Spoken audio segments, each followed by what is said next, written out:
Whenever I'm down, I call on you, my friend. A helping hand you lend in my time of need. So I'm calling you now, just to make it through. What else can I do? True in my belief. Friends may come and friends may go, but you should know that I've got your back. It's automatic, so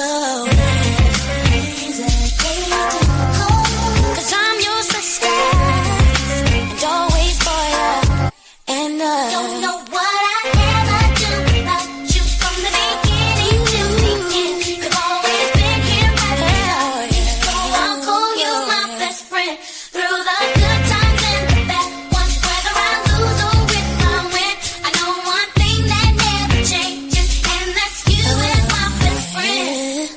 Whenever I'm done and all that's going on is really going on, just one of those days, and you say the right thing to keep me moving, to keep me going strong. What else can I say? Friends are ran through thick and thin. Well, I've been told that, and I believe that it's automatic. Call me when you need a friend, 'cause I'm your sister and always for you. And I don't know what I ever do without you from the beginning till the end. You've always been here, you'll always be, so I'll call you my best friend. Through the good times and the bad ones, whether I lose or if I win, I know one thing that never changes, and that's you as my new friend. I don't know what I ever do without you from the beginning till the end. You've always been here right beside me, so I'll call you my best friend through the good times and the bad. Good times and the bad. I know one thing that never changes, and that's you as my best friend. So what I just do is I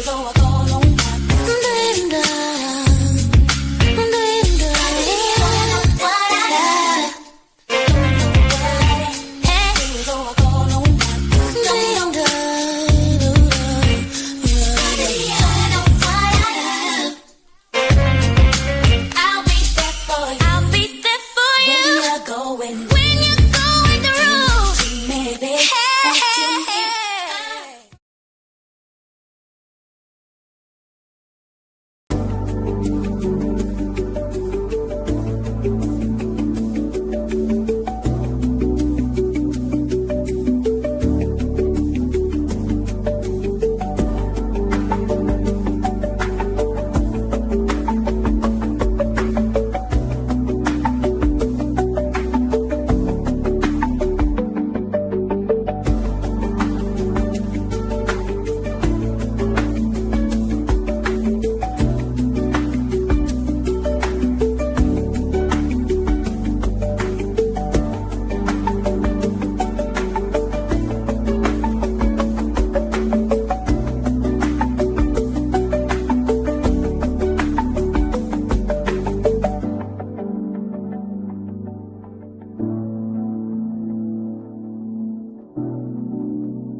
Entertainers, promote the shows. Let people know that you're performing, where you're performing, what time you're performing, who else is going to be there, and how they can show up and show out. If you're not promoting your shows and your appearances, you cannot say, I don't know why no one's here. You have to at least try.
Y'all come on in, baby.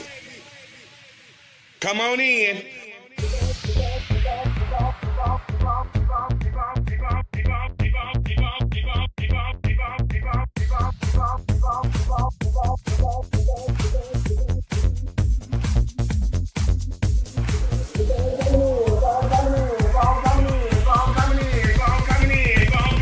I wait for everybody to come on in. Come on in. Come on in. Come on in. Come on in. Come on in.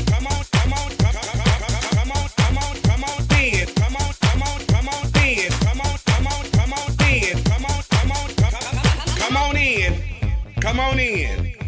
Come on in. Y'all keep on coming in. Keep on coming in. Come in. Y'all know when I go live. Y'all know I'm gonna go live. Keep on coming in. Keep coming in. Keep on coming in. Keep on coming in. Come on in. That's right. Keep on coming in. Y'all keep on coming in. Come on in. Come on in. Come on in. Come on in. Come on in. Come on in. Come on in.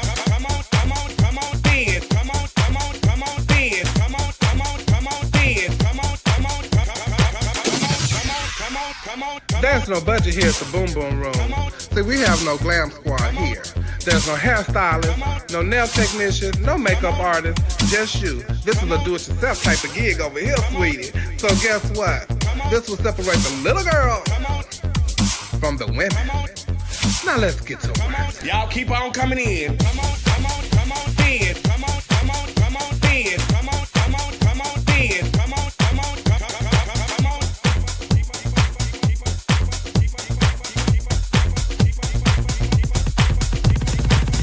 Y'all come on in, baby.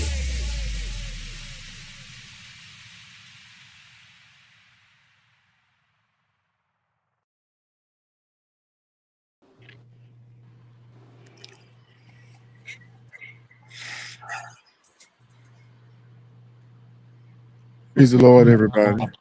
Praise the Lord. Praise the Lord. Let the people and the people Praise of the Lord. We are here. Amen. We are All here. right. Trent, kick it off. Ow, kick it off. You want me to recap my Oh, not that I'm just playing. Oh, no, there goes Chevelle. Okay, go ahead. Hey y'all, it's Wednesday night. It's time to get our gist. Welcome to Our Point of View, where we got real talk or real cool, and we get our what point of view. Hey everybody, I want y'all to click like, click share, let everybody know where you at, what's going on, what you're doing, what's popping, and what we get ready to talk about. I hope y'all got your glasses ready. I got mine, because it's gonna be a cute night. I feel like it's gonna be a good night. If you got your smoke, get your smoke on. Oh, it's a real solo cup night. And we have Giselle Russell back. Giselle Lord. Hey, Giselle, welcome back. Hi, thank you for having me back. Where's she Yeah. been? Girl, she been working, I was suspended for I getting think, milk. child. you said what? I said I was suspended for letting you have Uh-oh. Letting who have it? it. You. When did that happen? Exactly. But you know what, I Giselle? just been working. Giselle, you did let me have it when I was in Thailand. That shit was so funny. What did I say? I don't even remember. I kept saying, okay, y'all, I'm about to get ready to go. She said, okay, baby, you said it once, bye. Baby. But it's good to be back. Yes, you did have it. She let me hold it. It's good to have you back. Shabana. Dominique, how you been? Hi, daughter. She up in here. She said flights went up too high. Dominique, how you been? Diamond, don't you worry, no K-Swiss. We can't. Okay, but there she go. Oh, honey, I'm fine. Business as usual, you know. Nothing special. Oh, well, girl, working that's it, huh? Working, losing weight, titties getting bigger, making my ass look bigger. Gotta see the titties. Oh, Gotta see the Life is titties. good. girl, what's up? Oh, Huh? oh, girl, you don't need no more. You don't need no more ass. Trust me. No, but you know, since my waist is getting smaller, it's making my butt look that much bigger, Is it giving Big Cardi? lip. Lord. honey. Oh, my Is it God. giving Cardi or is it giving T.S. Madison? Oh no, it's not giving Thank T.S. you. Madison. I'm not that full figure, but yeah. I'm just asking, girl. I'm just trying to check and see what's going on. Okay. Yeah. Neil, But how's girl, your week listen, been? I wasn't through. I'm just kidding. I'm just being good.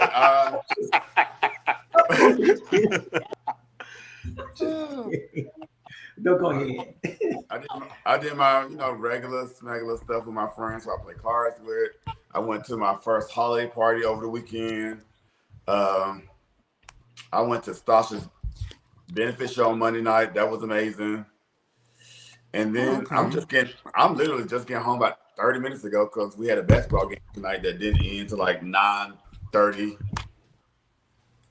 So, and now I'm here with you guys to keep it up and just have fun.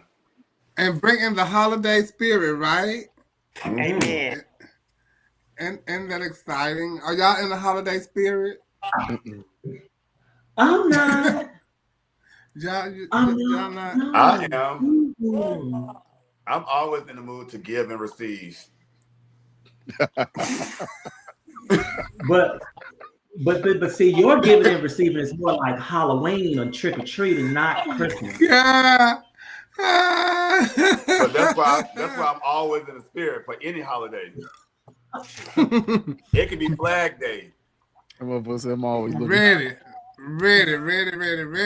Yes. Yeah, that was a good play on that. Shabana said you look real fishy then. You must have took a hormone shot. Raven, you ready for this weekend? Trent, how was your week? Girl, my week has been eventful, girl.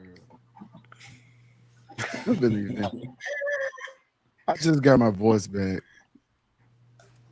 You know, I forgot before I went on asking y'all about holiday season. I wanted to make sure I asked you how your week was. Yeah, my week is pretty good, child. But you know, you seen some stuff. Yeah. Well, I didn't do too much this week myself. We had the Monica and Brandy concert here this weekend. Well, I nice didn't that get you a go. chance. I did not go. I was so disappointed. Waiting on people, and so, but I know now, Fantasia is coming, and Have you ever seen Fantasia concert? I have, and I love Fantasia He concert. puts on a show. Yes, and I think, as a matter of fact, I might not be able to go because I think Fantasia comes on the 14th.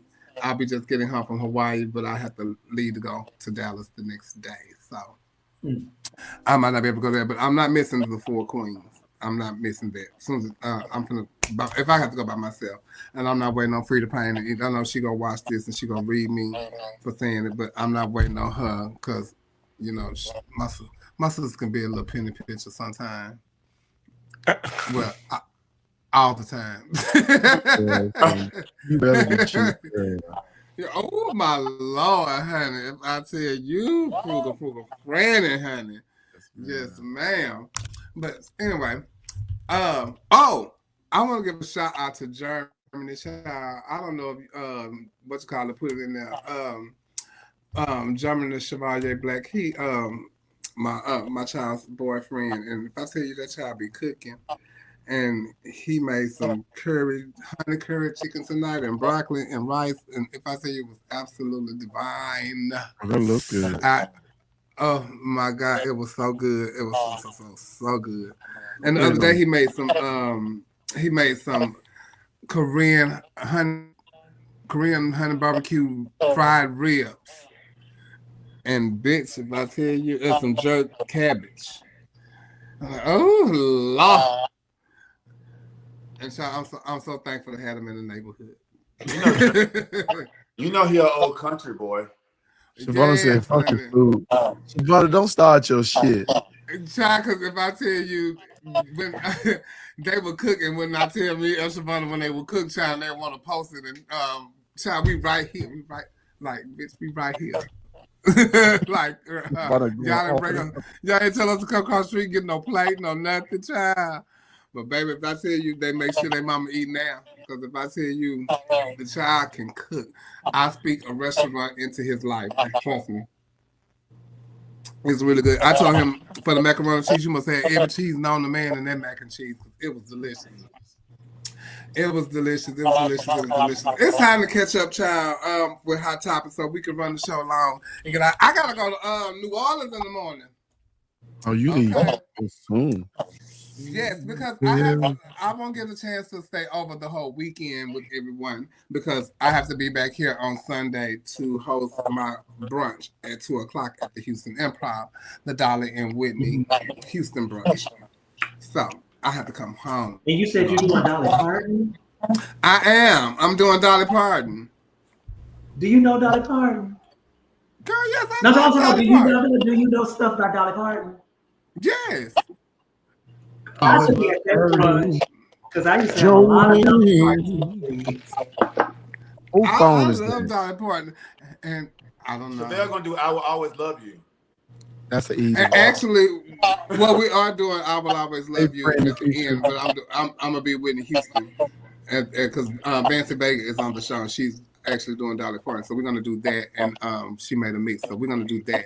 But I'm doing Dolly Parton for my main number, and I'm doing a Whitney Houston number too, because I only usually do one number, but I want to do Dolly Parton for my What main song are you number. doing by Dolly Parton? I'm doing "Why'd You Come In Here Looking Like That with your cowboy boots and your faded on jeans." That, and I'm doing Jolene and 9 to 5. Okay. Mm-hmm. Go ahead.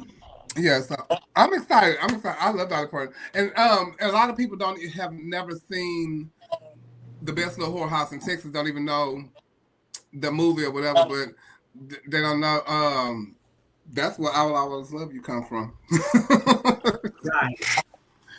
You know, and so they never seen the movie before, and that's weird. But yeah, Diamond, I'm so gonna be that's real what I'm good doing. I won't get tonight. to. And so Queen is this weekend on Saturday. So we will see you guys in New Orleans, hopefully.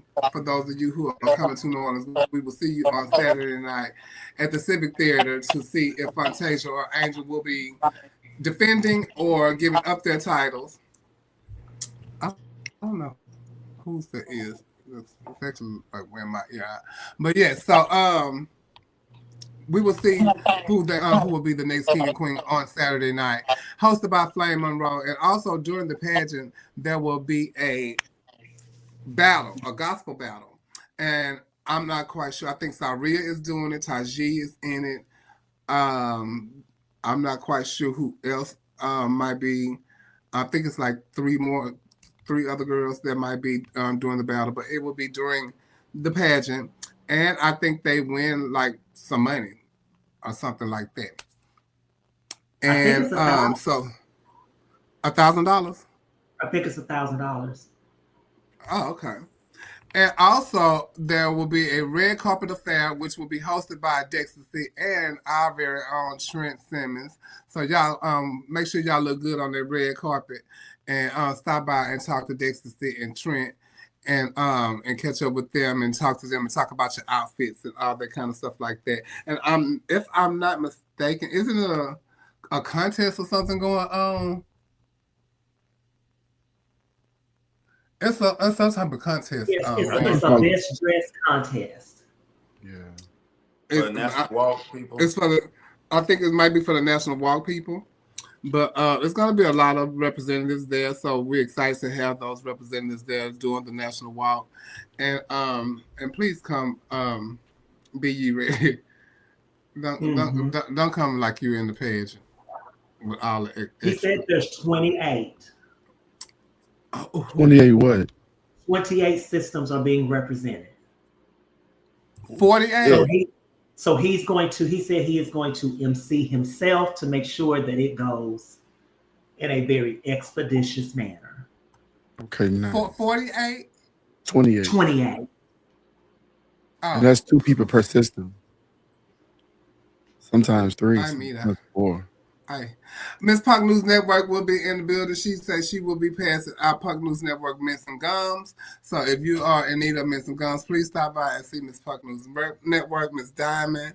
She will be in the building. I also will be walking around backstage doing backstage footage, letting y'all see the girls and guys getting ready backstage, and letting y'all see all the ins and outs of what's going on backstage, and trying to talk to some contestants backstage, and giving y'all the backstage footage during in between categories, and I will be out in the lobby and talking to y'all and seeing how y'all will are reacting and liking the pageant and all that kind of stuff. So I'm excited about that. We're gonna have a good time this weekend. It will be Dots on Friday night, so we will be all at Dots, seeing them give up the title over there and see who's gonna be the new Diamond of the South. And we got some people that's going to be running over there. So we can't wait to see what's going on. I will be in New Orleans on tomorrow. Starting early.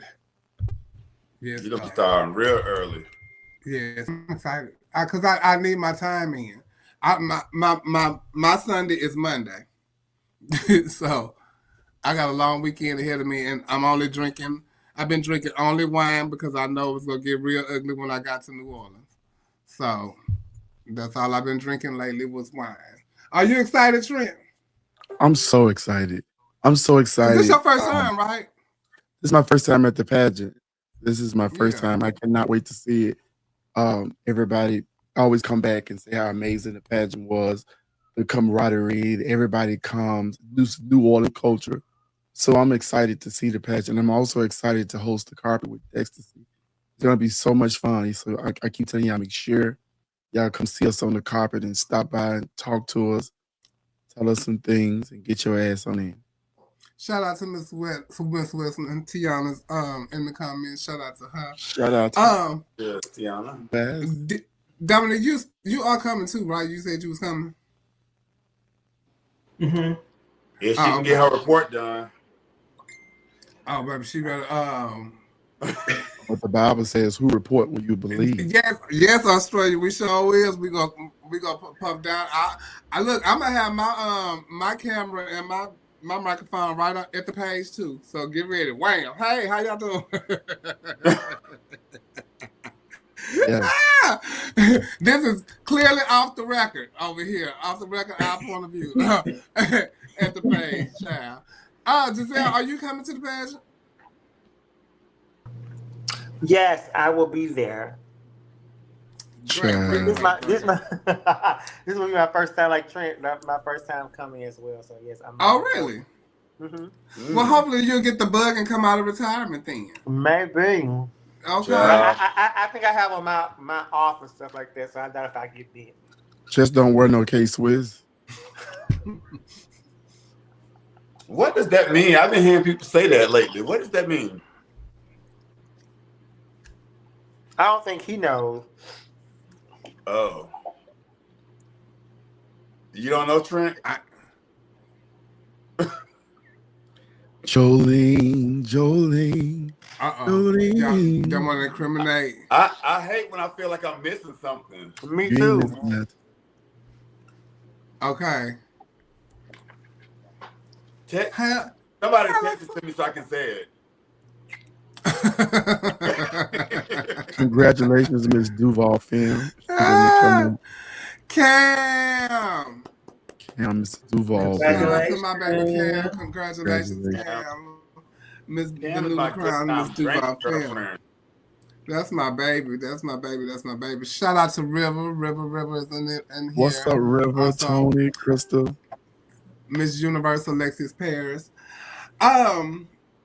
Child, so I just ran into this on the show while I was getting ready for the show. The comedian Andy Dick, he had overdosed, and he overdosed on the street.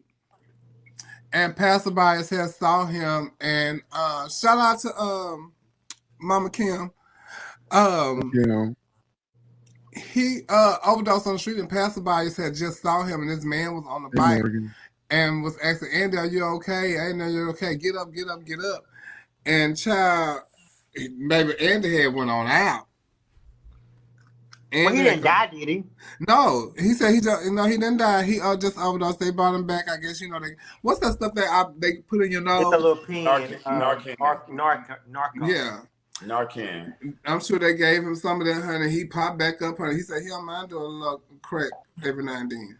He sure said it. Like wet. Okay. And this wasn't on the docket. I'm glad you said that. Jasmine Crockett had announced her running for the Senate seat. Dominique, what you think about that?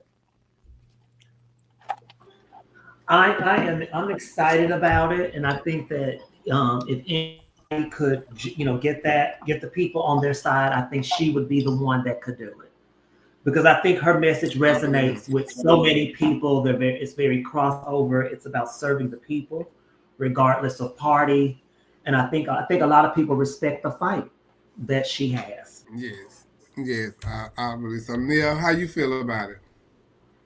I'm a little conflicted. I love her. I think her in Texas running for the seat for a statewide election is very ambitious. I think it's gonna be an uphill battle, but I do like her. But it's just Texas, just so red to me. Especially it's so many people in Texas in those rural areas that I'm just, and they paint her as very, very far left. Like if it was a moderate, what's the guy who was the El Paso mayor who ran for Senate against Ted Cruz? T.D. Jakes. O'Rourke or something like that. The white guy. Beto O'Rourke. Yeah. So like, I thought, and we liked him. Yeah, I thought he had a good chance, and even he fell short. So it's like, I'm not sure. It's a very uphill battle. I understand why she did it, because I felt like, her seat, they had them redrawn the lines for her seat to add all these, probably like Republican areas, but it's very ambitious of her. I think that for her sake, hopefully a Democrat wins the presidency and put her in the cabinet or something. But winning in Texas as a Democrat woman, black woman, that's the uphill battle. Well, I hope it pans out. I know Texas can be Texas, and it's a little scary. So it's a little touchy subject. I live here, so. Yeah, but at the same time, though, these times call for us to be bolder. We can't just not do something because we don't think we're gonna have a chance. You don't know until you try. So, with everything being, we got to stop being scary because we're afraid of what's going to happen. She did her research. She says that the data pans out that she could be successful, or that it could be a good campaign. If she don't get it, then she don't get it. But you never know what can happen until you put your foot in the game. We say that about pageantry, so let's say the same thing as it relates to politics. Let's try to be positive, and let's try to have some belief. I'm definitely positive now and gonna be doing everything in the fight to do it. And I like her, but Texas, this state. But you have to remember, though, we're in different times than we've ever been before. I mean, people are doing the worst that they ever have done in their whole life. And I think that people, I think that more people are tired of what's happening than what we care to realize. Shout out to Zodiac. But I'm just glad. I'm just glad that she's in the game, regardless of how this all pans out. So. I am too. Neandra, you need to come and play with us on the show sometime soon. But you know what? Moving on. Dominique's point, like times are changing. Like Miami just elected their first Democratic mayor in damn near 30 years. Because Miami is like ran by Republican Cubans. And they just elected a Democratic mayor. Crystal. So that's big for Miami to elect a Democrat. Yeah. So times could be changing, but Yeah, was I saying, mean, you never know. You never know.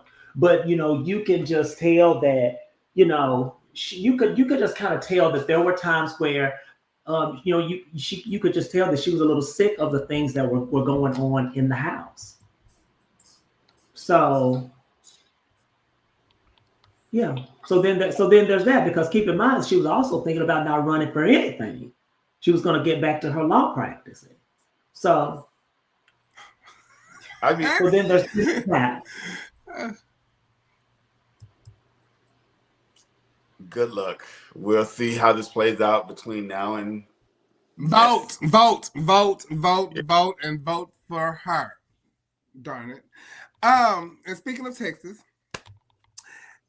it was a funeral home came under siege, I must say. And come to find out, the funeral home owner was working under false pretenses. They were doing funerals and then taking money from the family, going back under and taking money from the family. And I'm gonna play this clip. Hey, Craig. And I'm gonna play this clip, and then we're gonna come back and talk about it. Green, the subject of multiple Houston area fraud investigations, now accused in a new search warrant of forging a will to steal Gammon's estate. This is Jessica Willie with Channel 13. Before hanging up, the person who answered Green's phone tonight said she was in Dallas. Police say that a funeral director who did not have a license stole nearly $2 million from a man she was hired to bury. Well, it is just the very latest set of shocking details to be revealed in this case. For more on the new information, we want to bring in our Jeff Ealing live in the newsroom. And Jeff, police say she posed as the deceased man's wife. Yeah, good morning to both of you. That is exactly what police say. It is just one of the many accusations against Unique Green. HPD says that shortly after the death of Lawrence Edward Gammon, his family contacted what used to be the Wingate Funeral Home and spoke with Green about funeral arrangements. Green is then accused of forging Gammon's will to steal his estate, claiming to be his sole surviving spouse. Now, we tried to reach out to the number on file for Green, but we're told that Green was in Dallas by the person who answered the phone. They quickly hung up. ABC 13 found a last August, months after Gammon's death, leaving, quote, my entire estate to my long-term partner and common-law spouse, Unique M. Green, in recognition of her unwavering love, devotion, and support. The will lists cars, cash, and other personal property. Investigators believe the will was forged, with records showing Gammon's relatives had never heard of Green. Green is at the center of multiple investigations at this point, but has not yet been filed any criminal charges against Green.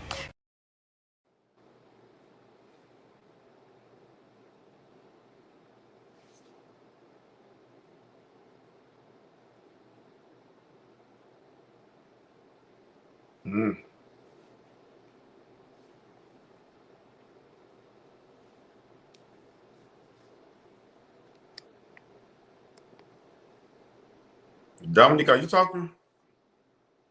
No, that girl drinking. They could Dominique, use you her was vote. muted. Okay. Can y'all hear me Oh, I now? was just saying she's stealing from the bereaved. Okay, can y'all hear me? Yes. Okay, so Unique M. Green then got like $2 million from the dead man by posing as his bereaved widowed wife. And you were supposed to buried this man. So when they came and seized the funeral home, it was a funeral going on at the time when they came and got the stuff from the place. And this place is like literally like around the corner from my house. It's literally like 5 minutes from my house. And when I realized who the person was, I was floored, because I've been knowing that child for maybe 20 years, and I just found out in the last 2 years that they owned a funeral home, and I was like, oh really? Oh. And they said, yeah, it used to be right across the street from your house, but she moved, and I was like, oh, okay. And so this is what you're doing, and you're a black trans woman. Child. foolish. Very much so. See, this right here. Mm-hmm. That kind of stuff right there. Mm-hmm. Must be a dead situation. It's very dead. Very dead. Shout out to Mr. J. Yesterday. Catravion, I miss you, Josh. I can't wait to see you. I don't know when I'm gonna see you. You coming to Queen, King and Queen? But you said she was posing as the wife, though. She posed as the wife, and she forged the wheel. I mean, but that's not the only person she has done that to. That was just that particular person. You know, and that's sad. Yeah. But people been doing it for a while though. It's not don't make it right. It's not the first time we've heard somebody steal somebody's identity. Old sickness max. That don't make it right. You know what I'm saying? And to the point where, okay, so like I told you, I've been knowing her for a long time, and I know her to be a scammer.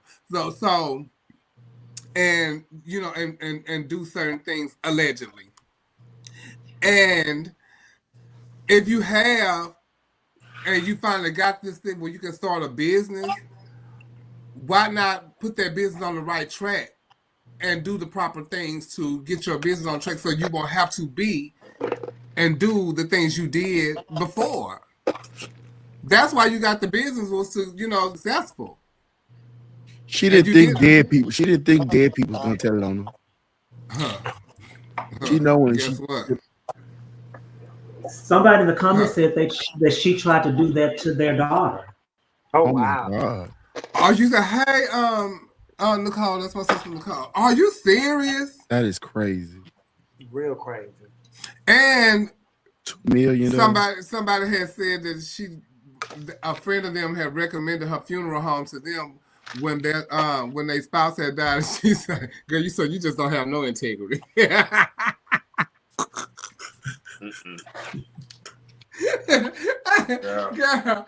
Girl, that's like, but yeah. She's that is and very I don't know identities. I don't know if they have arrested her or whatever, but yeah, Nicole, you know we've been knowing her a very long time, child. Punk News Network 2 cremation services coming 2026. Man, you know they probably got that cremation 3 over there.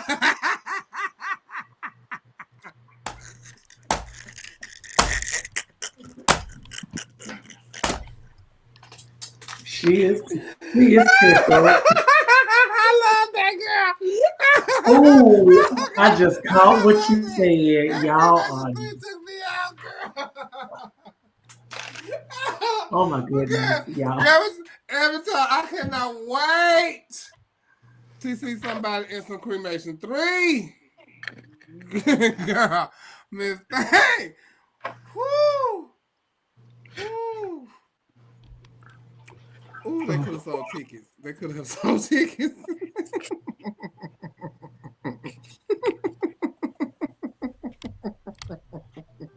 They could have sold tickets, honey.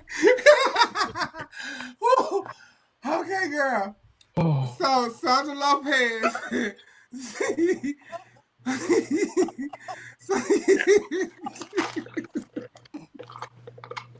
Sandra Lopez was in some in a lacrosse house at her establishment with one of her entertainers a couple of weeks ago, and the girl had made a post.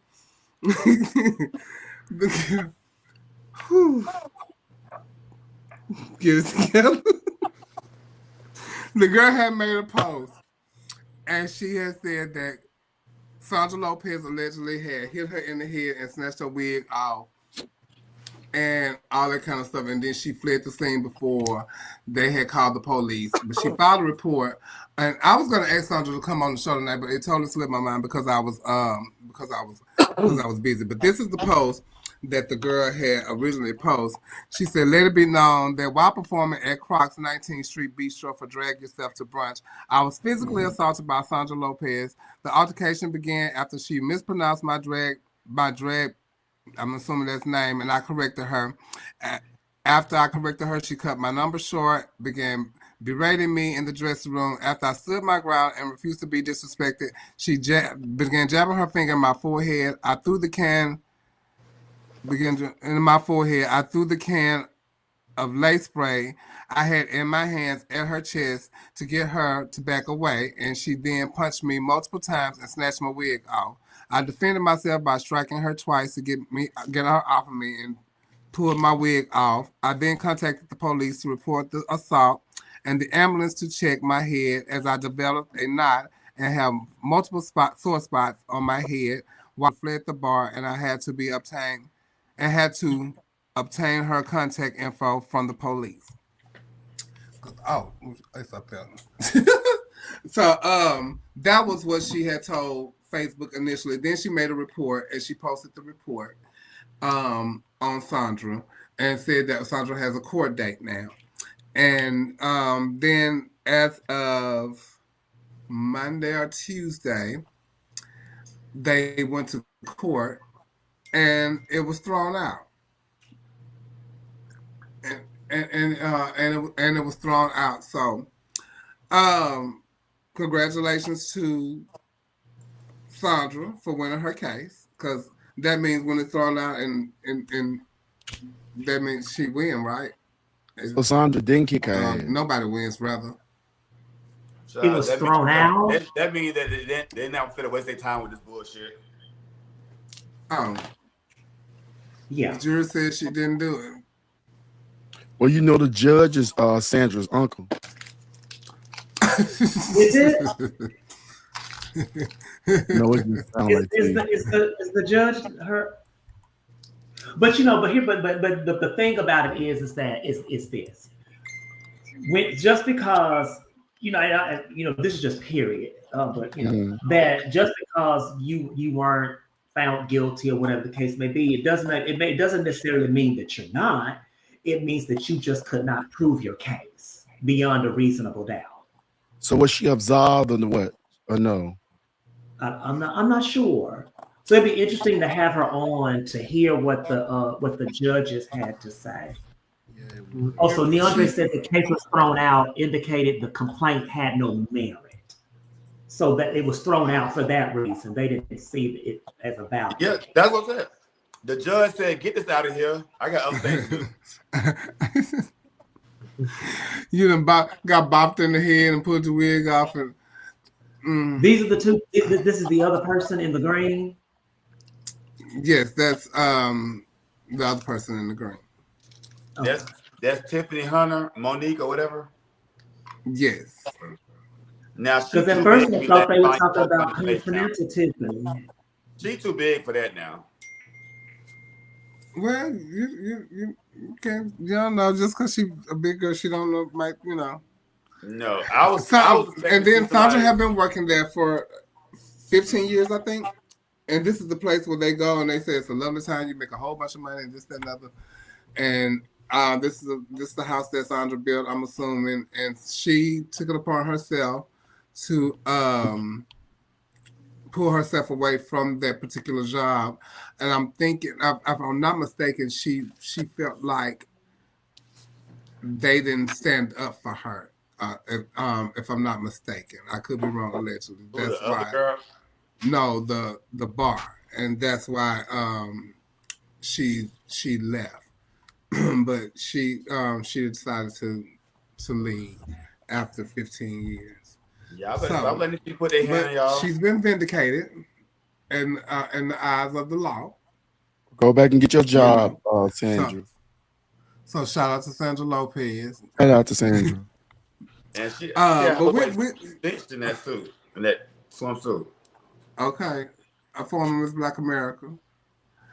But maybe we get Sandra on the show and come and talk about what actually happened. Speaking of drama in the dressing room, this weekend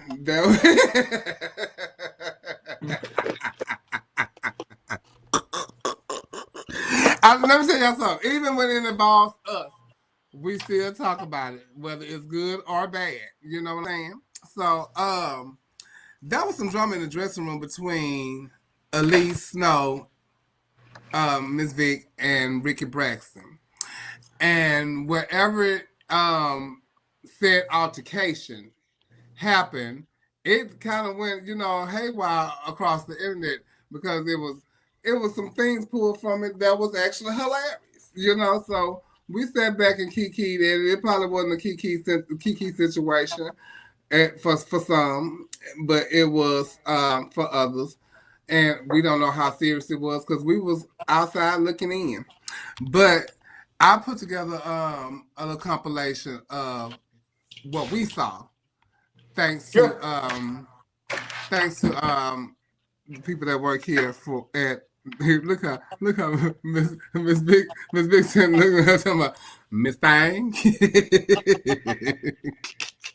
What's something like she about to stab you? The whole room. I don't care what. The whole room fucking put your hand up because you reach for something. Because you reach for something. Man, how are you doing? Damn.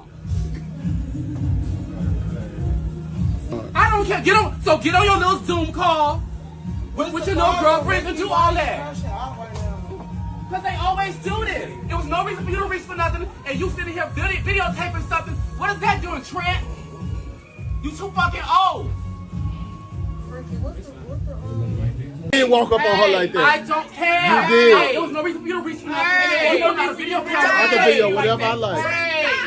I can video whatever I like. I don't care. Hey. Come on, Ricky. He ran up in that woman's face like that. He really did. He really did. What's going on? We exchanged words, and I told her just stop all that bullshit, stop all that negativity. She reached for something like she about to stab you. You gonna tell it right. The whole room saw you walk up on me. The whole room saw you walk up on me. The whole room saw you put your hand up on me. Because you reached for something. Because you reached for something. Calm down, everybody, calm down.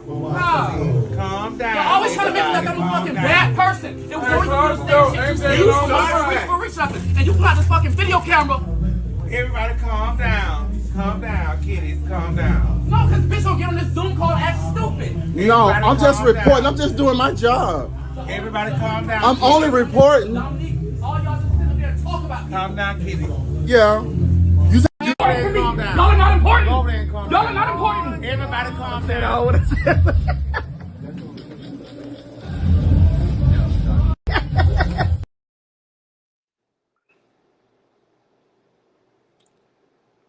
I just want to say that first, we are not on a Zoom call.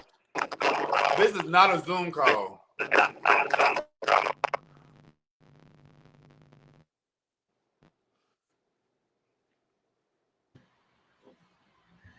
And see, y'all. And Trent, you better not say his name because you don't say that name. What? You might not say that on the Zoom call, but this is not a Zoom call, so you can say it on here. Wait. What was the wait. So this is the 41st time we are talking about Ricky allegedly. This is the 41st time that we are talking about Ricky. We on here with your girlfriend. You on here with your girlfriends on your little Zoom call. And there are dressing room antics. Trent told the other night what happened between Vic, and it was something about the costumes that the dancers had on and all this and that, and he got aggressive with Vic. Miss Vic felt like, bitch, I have 2 new hips, and I'm not finna be knocked down by this big old man. Period. So you came aggressively to me, so I'm going to grab something, allegedly. And so that's how the altercation started. Before we go any further, Tiffany Starr came on the show and she read the First Amendment. So before we go any further, I want y'all to know what the First Amendment of the Constitution is. Give it to us, Coco. What you say? In case a couple people are not familiar with the First Amendment of the Constitution, it says, yes, the First Amendment protects the right to record video in public spaces, including filming police, government officials, and or at pageantry.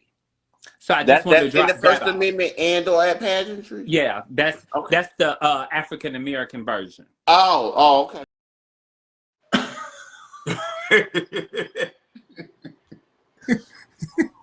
The You know what? African That's American version, she said. It's the and or at pageantry for me. So yeah.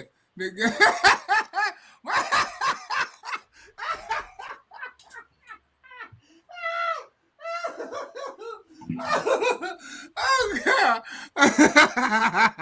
Wait. Oh my God. Oh, look. Wait. It's red. Trent was there just absolutely doing his job. Absolutely doing his job. Trent, thank you for doing your job as a journalist. We appreciate you here at Our Point of View.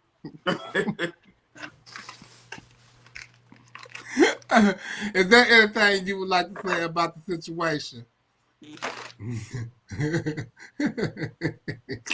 That means no. That means no. Well, I think because I think a lot of y'all have seen, Baxter's shout out to Baxter Braxton. Y'all have seen Baxter's live.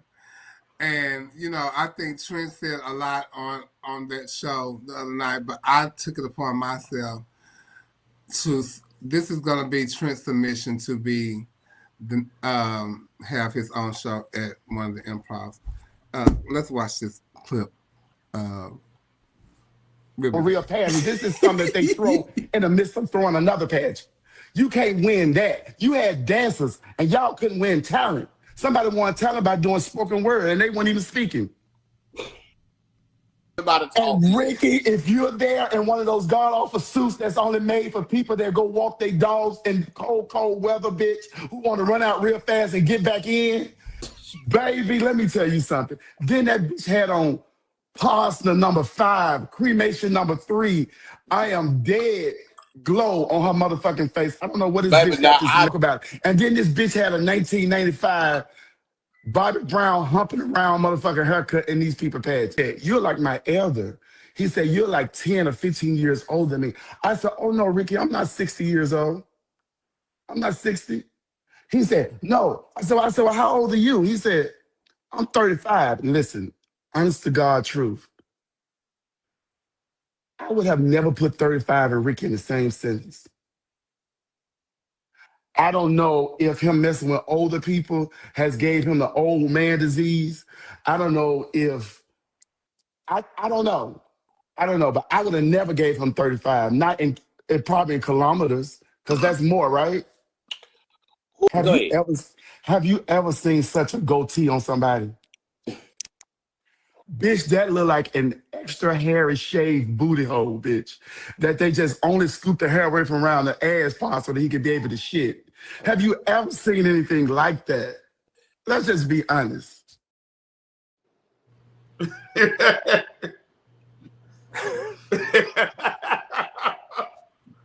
I didn't see that. Oh my goodness, Trent.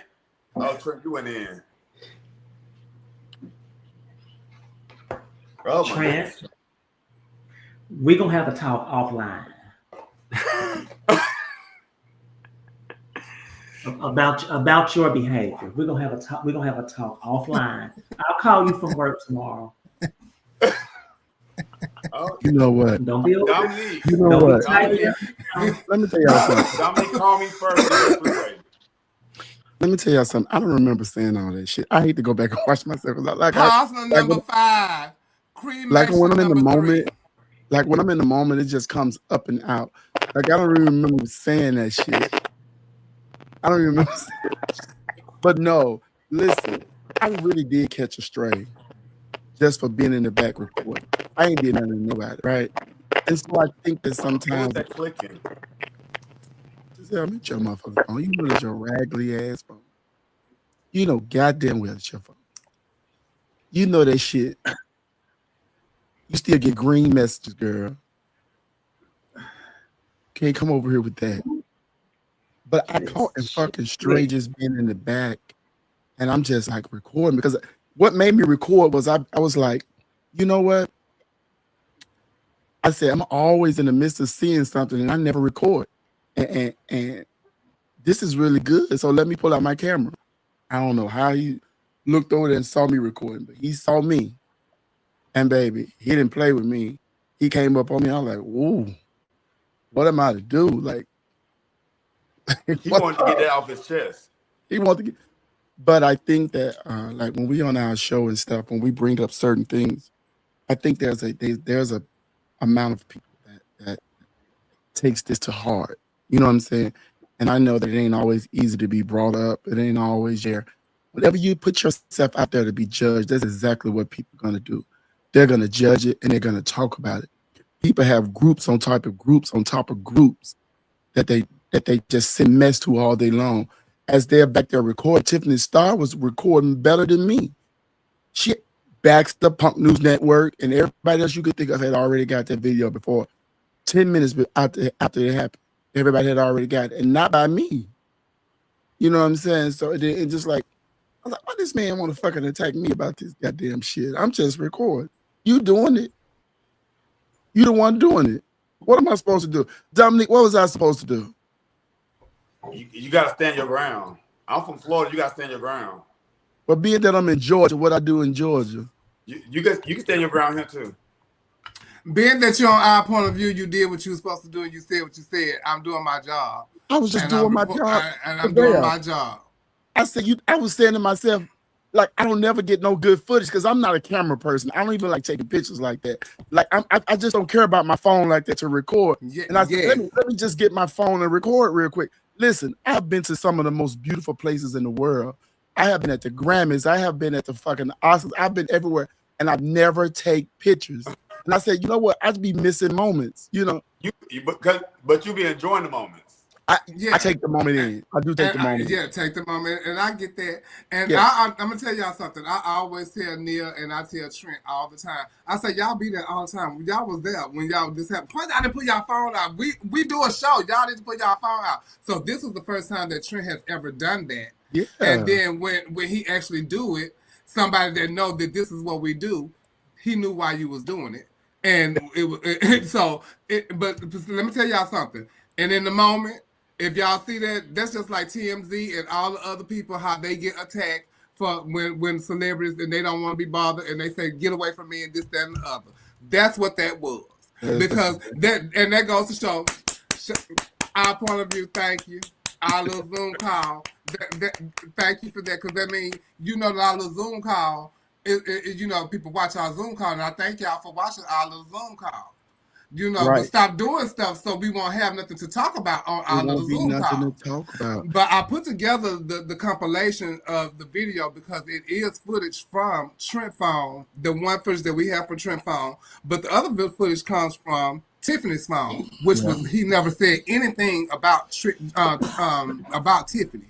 And only thing he said was like when she was on Baxter's You Too, you know, but then when he came on the show with her, he wasn't as combative with her as he was with Trent.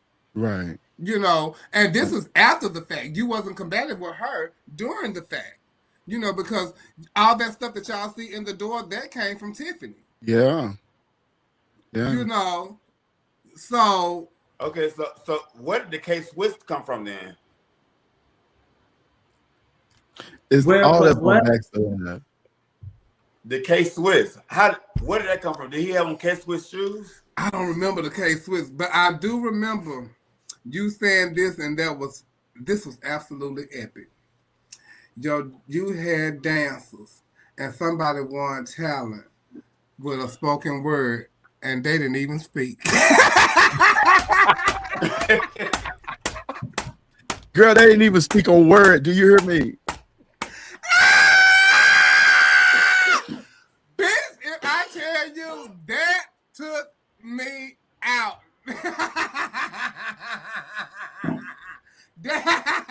I think that took me out more than cremation 3 parts of number 5. Bitch, if I tell you, that took me out. But you know, in the moment, y'all got to understand whenever you're doing, and that goes for anybody. It doesn't matter who you are. Somebody's going to be recording. Somebody's going to pick up their phone. Somebody's going to do it. It's going to be recorded. Something is going on. This is the age of that. That's what it is. That's what it is.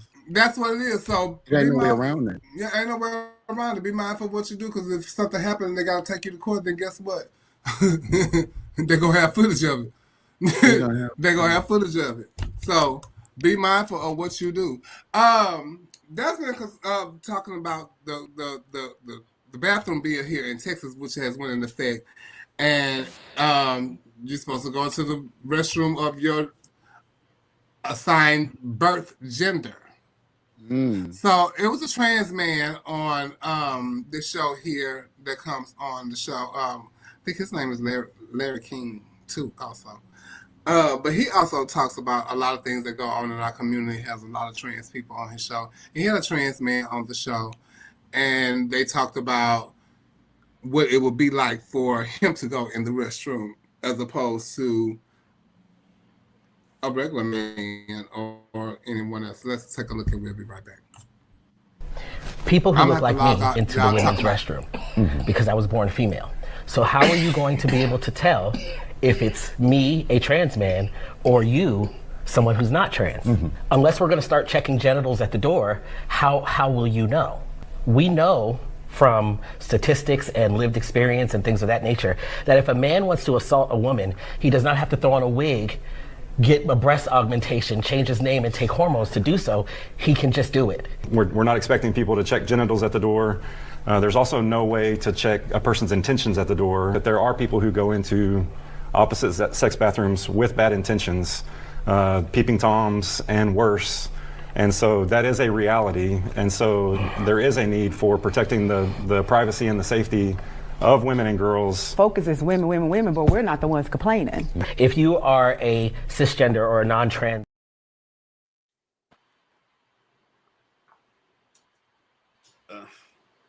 So what you think about that? I feel like this is one of those issues that people make an issue that is such a minute issue that nobody really cares about, to me. Like, I don't know anybody that cares about it. Like, I think that my father would be more comfortable with a trans woman going into a woman's restroom than a male's restroom. I think that's a dumb issue to be even arguing about. I think arguing about this is like avoiding the bigger picture, or like trying to get your mind away from the bigger picture, because this is a non-factor to me. This is truly a non-factor to me. Dominic, what you think? I completely agree. I mean, what we have to understand is that, once again, this is what keeps people riled up. This is what keeps a lot of the people that support Trump, or a lot of the people that vote Republican, or the people that are supposed to be so-called Christians, or whatever they say that they are, this keeps them going. And so I think that's what this is all about. And then when it starts to die down, they throw it back up to get it going all over again. So, child, it's just a distraction. But they know that, hating people is the best way to get the folks engaged. They got to have a boogeyman. And it would be crazy for a trans man to walk into a woman's restroom. That would get more like stuff going than anything. I think for both sides, a trans man or a trans woman, I think it would be more controversial for them to walk into their assigned sex. It'll definitely be controversial, but a woman gonna run out the bathroom screaming and hollering. That's the thing. She's gonna run out the restroom screaming and hollering at the time. It's gonna take something before a man sees it. You know what I'm saying? The dramatics of it all. That's what I'm saying. I feel like most so trans it's people, a terrible thing. most trans people that go to the restroom are going to the restroom. It's the people that's the same sex that's probably trying to commit peeping Tom type crimes or sexual predators type crimes. I don't think it's a trans person going through all that. I'm not going through all that to get my cootie cat snatched and doing all this. And they talk about that on their particular interview, Neil. The person says, like, I'm not going through all of this to go get this, that, and the other to make myself feel like how I felt on the inside. Get my outer to match my outer to match my inner to go in and do something in a restroom to somebody of the same. That's crazy. It's crazy. Right. It's crazy for you to think I went all the way to Thailand to get me a cootie cat to come over here to go to jail. To come back to college park, go in the Walmart bathroom and mess with to go to jail. But the thing, but even if you don't have a cootie cat, you know, whatever type of trans woman you are, the last thing you're going to the bathroom to do is go play with some woman's pussy. That is the last thing on your damn mind. It's like, let me use it. And trust me, we are in a community where we can get it. Child. And some women out there want it. No, that's for real, because I had a friend. I had a friend, he was a straight guy. Yes. And he married this woman. And so we became friends, me and her. And so we went out to dinner one time together as girlfriends, you know, and she told me, she said that she had always been curious about what it would be like to have sex with another woman. And she said, I would be the type of woman she would want to have sex with. Oh, wow. Would you have sex with her? She was beautiful. That's because you can. She was beautiful. Beautiful gowns. Beautiful. So, yeah. Beautiful gowns. Would you take her through there? Come on, Dinesh. She sees straight couples all the time. Okay, because they do want that. Straight couples like that. You know, they do. A straight couple a straight couple that's act like how Neil and his man act. They like that. Oh wait, no, we act like gay. We like gay couple. We act like no. Gay I'm saying adventurous. Y'all adventurous in the gay scene. They adventurous in their scene. Their scene. You know, whatever it is. That's like going to like a swing. That's like going to a swingers club. You go to swingers club so y'all can get your judge. You know, all things off the table here at the swingers. Me and my man, we have a happy home over here. Yes, adventurous, very adventurous. Mr. Miss Glamorous have adventurous, happy and adventurous. Happy. If you're happy, y'all go on adventures now. We like Happy Gilmore over here. You got some stuff. She wants some stuff to go on in New Orleans. It would be very interesting. Diamond, when you get to New Orleans, I got Friday. Look, I can't do nothing on Saturday because I got to be at the airport at 5 o'clock. That's why I'm going on Thursday. So I get my juice on Thursday and Friday. Saturday after the pack is completely out. Zip. I got to go to work. So Thursday and Friday is on in New Orleans. Mr. and Miss Glamorous has came out and gave the dates, $15,000 to the winner for Miss Glamorous, and put the flyer up because I think it's 8. I don't want to misquote myself. I'll take you. It's a group that meets in Houston. Bert. Oh, okay, girl. All right, well, Glamorous coming up next year. It's in March. Did they put it up? Did she put it up? No, it's not up yet. No. Oh, okay. And it's Beyond the Filter Nuts. Beyond the Filter's Nuts. Nets. Oh, I thought you said Beyond the Filter's Nuts. I was like, what does that mean? I was like, what? Oh my God. But y'all know I'm starting a new career where I'm reading people's zodiac signs. Oh. Is that your thing? Madam Cleo done died, and now she got. Okay, so Miss Glamorous is March 15th and March 16th. Oh, so Mr. Glamorous get Coco's in the restroom. Mr. Glamorous get $10,000 and Miss Glamorous get $15,000. So registration starts January 4th. Entry fee is $250, only accepting the first 20 paid contestants. The doors will open at 6. The pageant will start promptly at 7 o'clock. So if you want to be a part of the Glam Squad, get your entry fees paid by registration starts January 3rd for the Mr. and 4th for the girls. January 3rd for the Mr. and January 4th for the girls. So if you want to be a part of the Glam Squad, get your entry fees paid. The pageant is March 15th and March 16th. And no, put that back up, girl.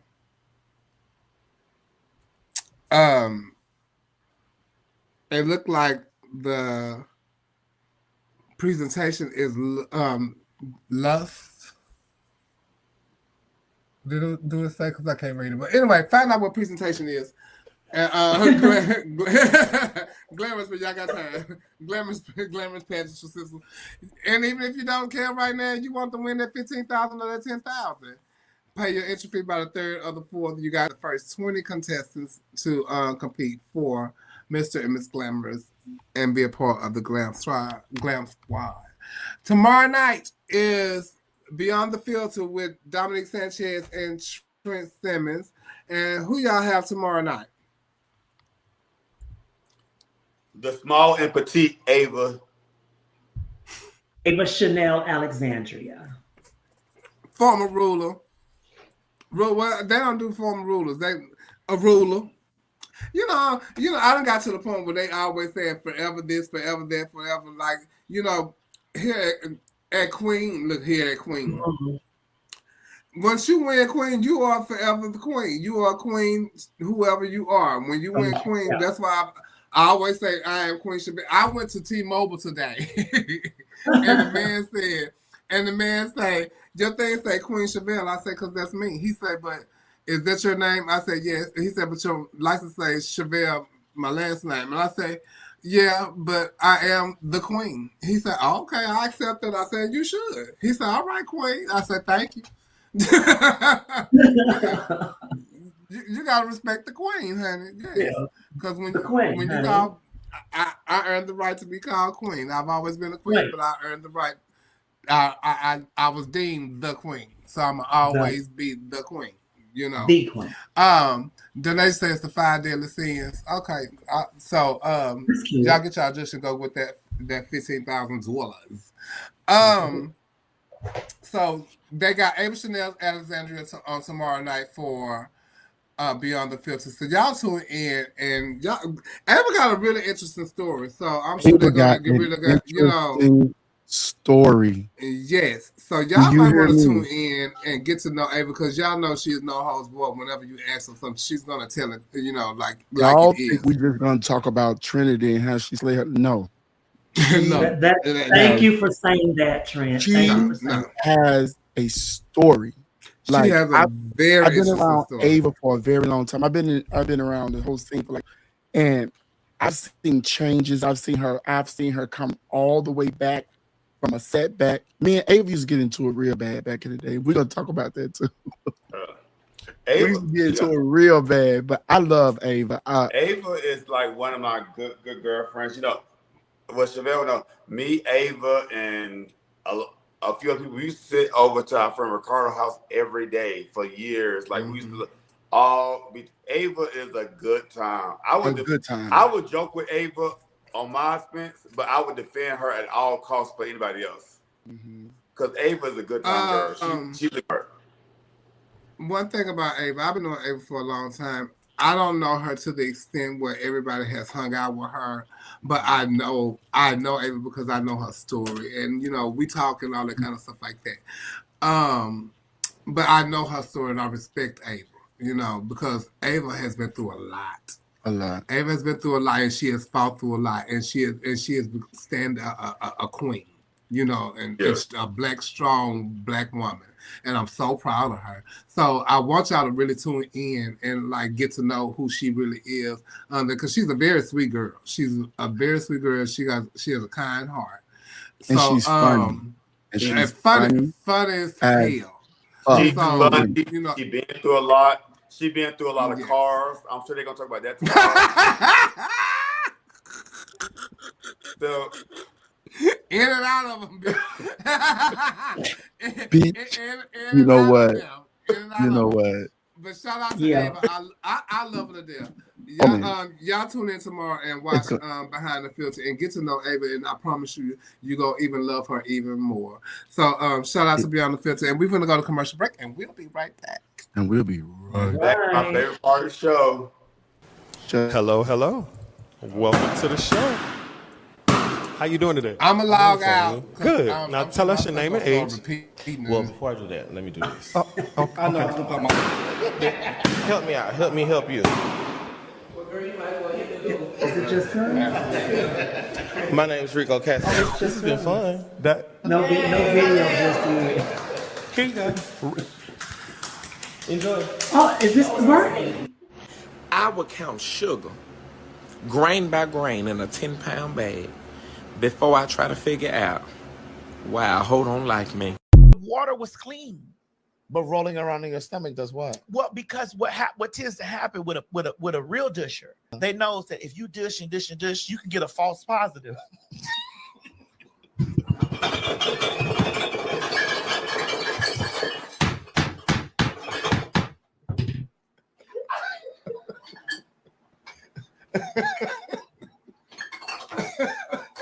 Sweetheart, what's your name? The pool is out here trying to be slick. He knows damn well he's not supposed to talk to me without an adult present. Hello, ma'am. We are here to talk to you about the incident between you and Shirley Harris. Do you mind if we speak inside? Yes, the hell I do mind if we speak inside. We already speaking here. Your ass. Trying to get to the bottom of the situation. Look, bitch, I don't speak English. Call my lawyer if you want chit chat. What is your lawyer's contact information? How much? How much you got? Well, what can you do? I got enough. Babe, I'm home. Hi, honey. I'm just doing dishes.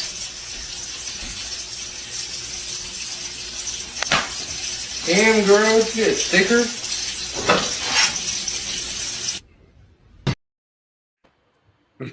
No, ma'am. He hit her from the front. That is That's a mess. That was a hot mess. Oh my goodness, honey. Oh my goodness. This is like my favorite part of the show when we just talk about general topics. So shout out to Katrina Davenport Dupree, Miss MB Brand. Katrina.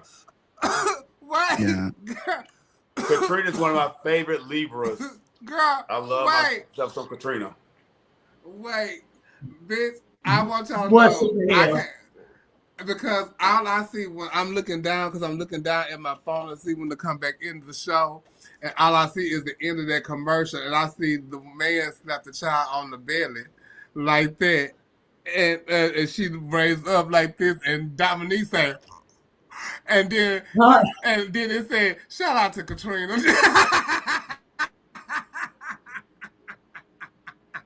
No, Katrina ain't got no stomach like that now. Oh my goodness! I tell you, that tickled the shit out of me because bitch, I know about the skin skirt, bitch. Let me tell you something. That's skin skirt. You said what? This skin skirt is lethal. I hate mine. Yes, that's what I call. That's what I call it. The fold over the stomach that fold over the flap. That's why I call it. It's like a skirt because it fall over your genitals and stuff.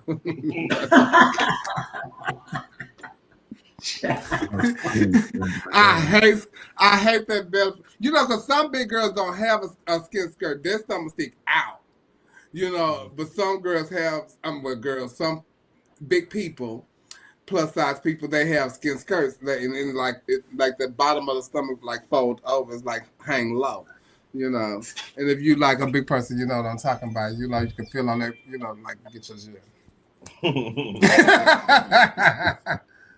But let me tell y'all this. Let me tell you It's this. called love. On our show, I just want to shout Katrina out because Katrina was one of the ones who ushered my ass to my car when I wanted to make a brash decision and make a stupid decision. That would have cost me a few things. You know, I don't know. You know, sometimes you don't know in the heat of the moment how far things can go. You know, and I just really thank you, Katrina, from the bottom of my heart. That bitch didn't play with me, baby. Listen, she picked you up like King Kong picking up Jane. Like I won nothing, baby. Like I won nothing. I said, Katrina is. I was saying, goddamn, Katrina, move. Let me get this. Love Katrina. Katrina told me also. I saw Katrina Monday night show.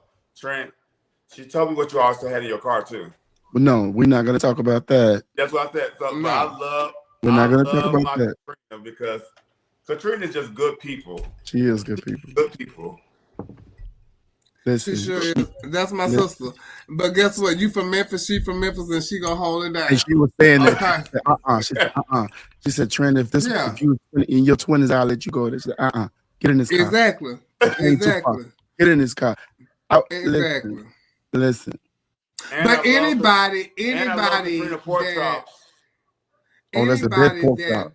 She got the best pork chop. Somebody and know what the person has to lose. You don't even have to be their friend. You could just know that person. And if you see that person going there, stop that person. If you be able to stop them, try to stop that person because you know they have a lot to lose. Because what a lot of people don't know stupid is shit. that what a lot of people don't know is like after that incident in the dressing room, everybody packed up and left. Hey, Krishan. We was laughing, packing up because I was helping my girl who lost real bad, and I was helping her get her stuff together, and we was gonna leave out, and this man was waiting outside, right, to keep it going some more, you know, and it just got real weird, and then there was the security guards that said, "Man, y'all gotta go. The police coming." Da da da da. So I started going towards my car. Then it started getting really irate, and then after a while, I did get kind of fed up because I hate people just keep talking. Antagonizing. Because let's just do something. But it got really, really heated, and it could have went way too far. That was a moment I wanted to get in my car and just run over him. You know what I'm saying? But you have to really make those better decisions. And I told you, you have more to lose. That's when the security guard came over and was like, man, don't be arguing nobody who wear a case with. You're right. Yeah, there you go. Sure did. Yes. It was a security guard. Here's my ass. It's a fucking security. It was a scheme set up by the security guard. Thank you again, Katrina. Get y'all a Katrina. Please get y'all a Katrina.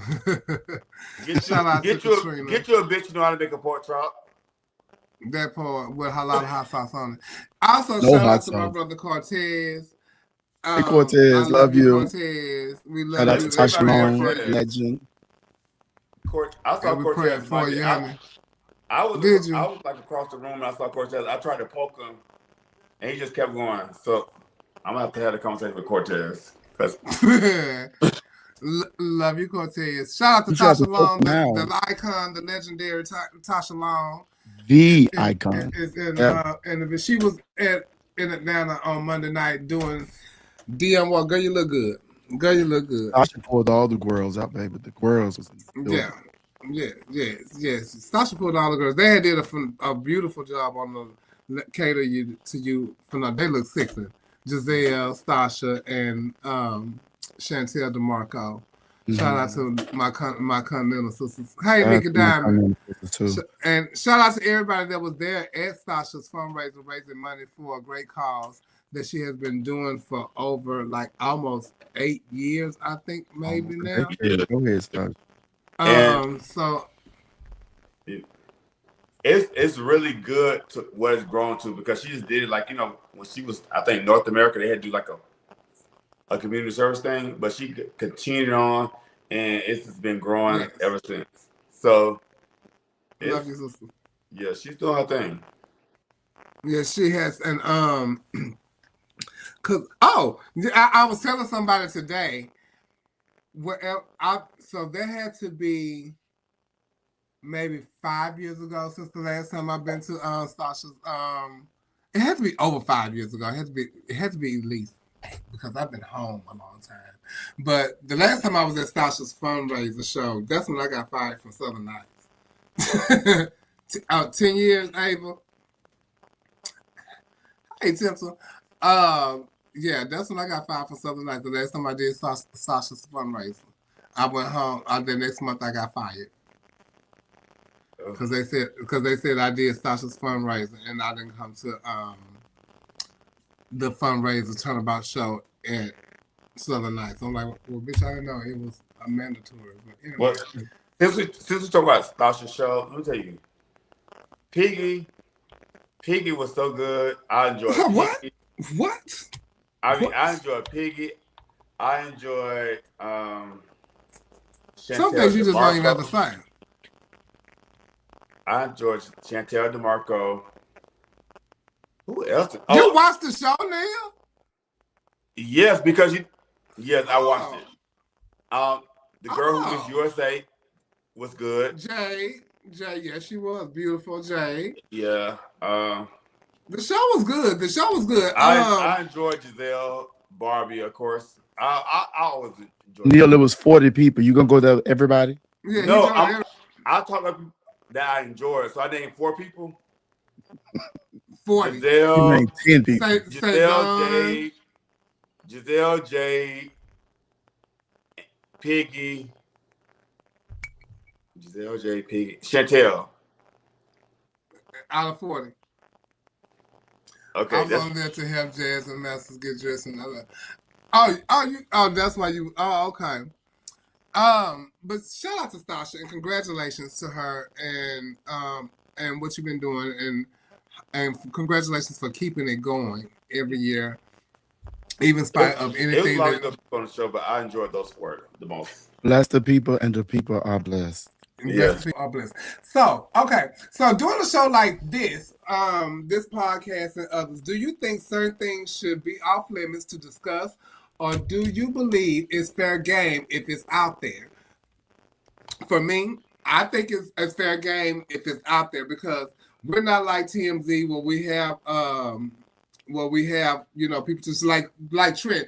Trent didn't even put out his stuff before like it even got out, out there. So you can't say that our point of view put it out there first because better yet, Trent didn't even send it to us for our point of view to put it out there.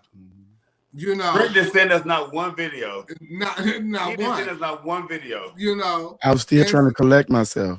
And so, we only talk about things. I've always said this from day one. We only talk about things that we see on social media, and if we don't see it, we don't talk about it. And I won't even elaborate on it if it's slide by or whatever. That's just my thing here. That's the integrity that I have for my show, and so, and it was only because a lot of my girlfriends who I actually wanted to come on the show, or friends, or colleagues in our community, wouldn't come on this show because they say, "Oh, y'all are too messy." Why we messy? What we messy? How we messy? But when we're not talking about stuff that because we're talking about something that is already being talked about. So y'all feel like when it's talked about on this platform, it gets out and makes it broader. Regardless of what, it's already broad. It's already out there. That's why we're talking about it.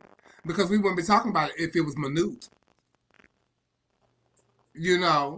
So we're not messy. And so I took offense to that. I really took offense to that. And because I don't talk about stuff on the show because I make up the show. Now, certain things get through the show while we're in the midst of the show because the show is live. But my integrity for the show is to not talk about stuff that's on the show. So everything that y'all post or y'all do, if you do it in public, we can record it. They can record it. Somebody can record it. And we can talk about it. Y'all did it in public.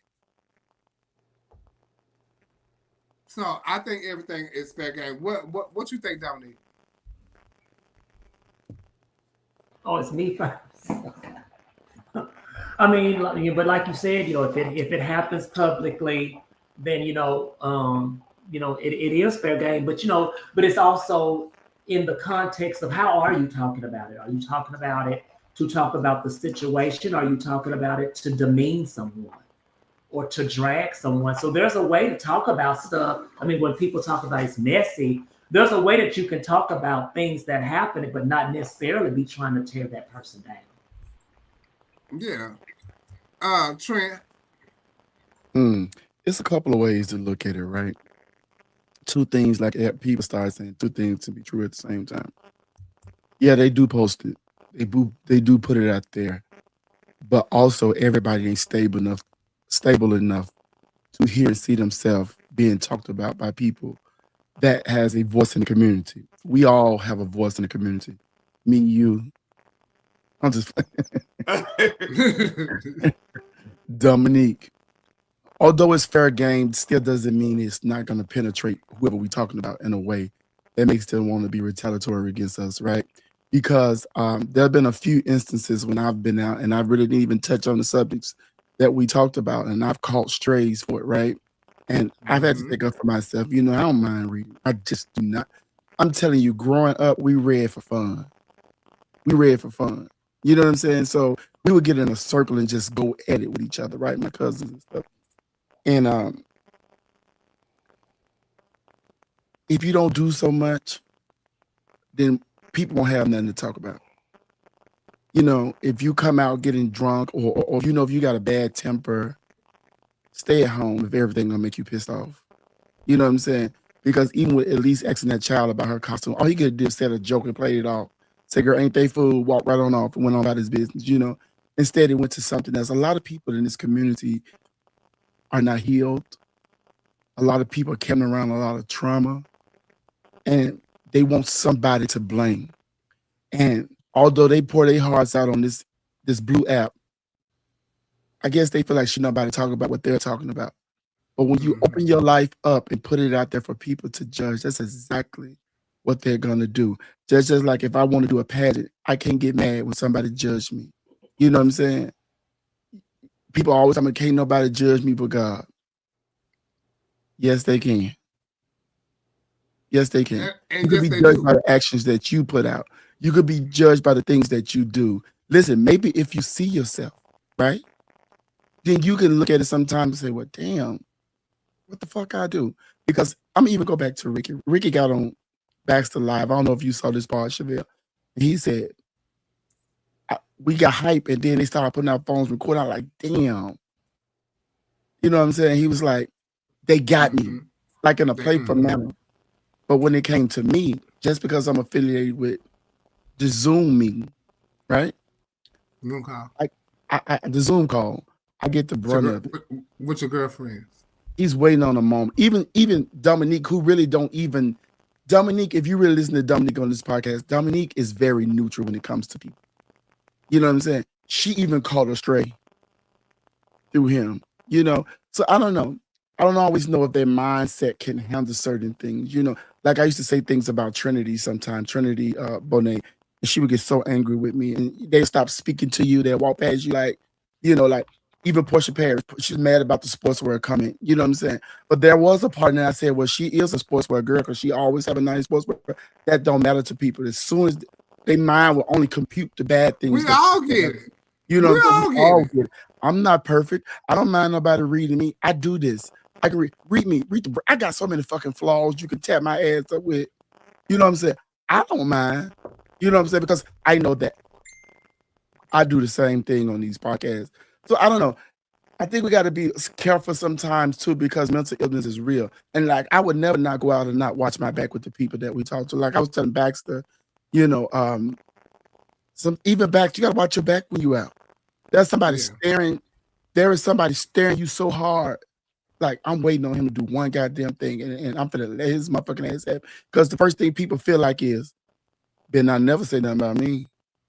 Better not never do this. I say you got to be leery and careful of those type of people because they are taking things to another level. I don't really want to be out here fighting nobody because they are here fucking to drive through. You know what I'm saying? I don't want to be you know, I don't know. So I'm conflicted with that sometimes too because I don't call too many strays with this shit. And I ain't got too many more times that I know how to turn my motherfucking cheeks all the goddamn time. But we all get it in some type of way. You know, I don't even talk about the stuff that come to my DM. You know, and stuff about me. And when Nicole left the show, Nicole blamed me for, you know, the situation. Well, she didn't blame me for the situation between her and Neil, but you know, our relationship changed. You know, it became strained because of what happened between her and Neil. You know, but it's my show. So y'all fell out too? No, we didn't fall out, but you know. Oh, okay. Because she felt like you didn't protect her, right? Exactly. Okay. Neil, you ran your mother off the show. I did not. So, but you know, we all catch it like even like this week, you know, with some things that was said. Shout out to Flame, but some things that were said on the show, and I got something that'll shut the show down. I don't know how you can shut something down when I'm paying for this stream over here. You know, like the whole show ain't. It says our point of view. Our point is not a collective. So, you know, the thing is, when we talk about things that could be, the question was like, do you think certain things should be off limits to discuss, or do you believe this? So I don't think certain things should be off limits to discuss because people pick and choose who they want to talk about. And just because it's your girlfriend, we're going to talk about it. We talk about myself. We don't talk about Nicole at a certain point when she was on. We talk about Kennedy, Portia, Chevelle. So I don't care talking about you. That's my standpoint. Doug can care about that, but I don't care about it per se. You don't care. So if you do something, why can't we talk about you? You did something bad. If you did something bad, we're gonna talk about you. If you did something good, we're gonna talk about you. But the good, that's fine. They love us to talk about. They love that. But when when you do something bad, they be like, "Oh, this is hush hush." Why is this hush hush? No, that bitch did this. What? We gotta talk about her. We gotta talk about her or him. Because, I hate the double standard. Yeah. Because guess what I'm not doing? I'm not doing no credit card frauds. I'm not doing nobody identifications. I'm not doing any of those things because I'm getting up and going to work every morning at 7 o'clock in the morning. So, bitch, you get up and go to work too. You want those things? Get up and go work for it. And if you know, if we see it and somebody see it and they tell us, we'll talk about it on these shows. Yes. But and guess what? At first we started the show. If y'all post about it, we're gonna talk about it. But I realized from the beginning, certain things y'all don't post about because y'all girlfriends. But if it's y'all girlfriends, I'm gonna still talk about it because y'all girlfriends did it. Like what? So y'all like girlfriends what? can't be mad at me for talking about it Like because what? your girlfriend still did it. Like what, Neil? Anything their girlfriends do. I'm just saying the things that their girlfriends do. I'm talking about. Has somebody done something lately? You said what? Has somebody done anything lately? And wait. Yes. I want to say this, and Roy just said, Mahajane, when y'all talk about controversial people, the numbers go up. But when you talk about life-changing events like voting, numbers be low. People thrive off of drama to a degree, and that is facts. The world is built on it. That is facts. But then, you know, we will get the butt of it because shout out to Gino. And David Milan. You're right. We could say, yeah, Cameron Black passes bar XYZ, get 2 likes. We say Deasia Castellan blush, identity got stolen, whole bunch of people watching. So yes. Yeah, it's very that. It's very that. And everybody be watching. Paraphrasing what Baxter said the other night on his show, with Aja, you get a queen who doesn't go. Wait, paraphrasing what Baxter said the other night on his show, quote unquote, Aja, you get a queen who doesn't go anywhere. And with Nicole, you get a drunk. Do you think people get judged on what they do off a stage in a pageant?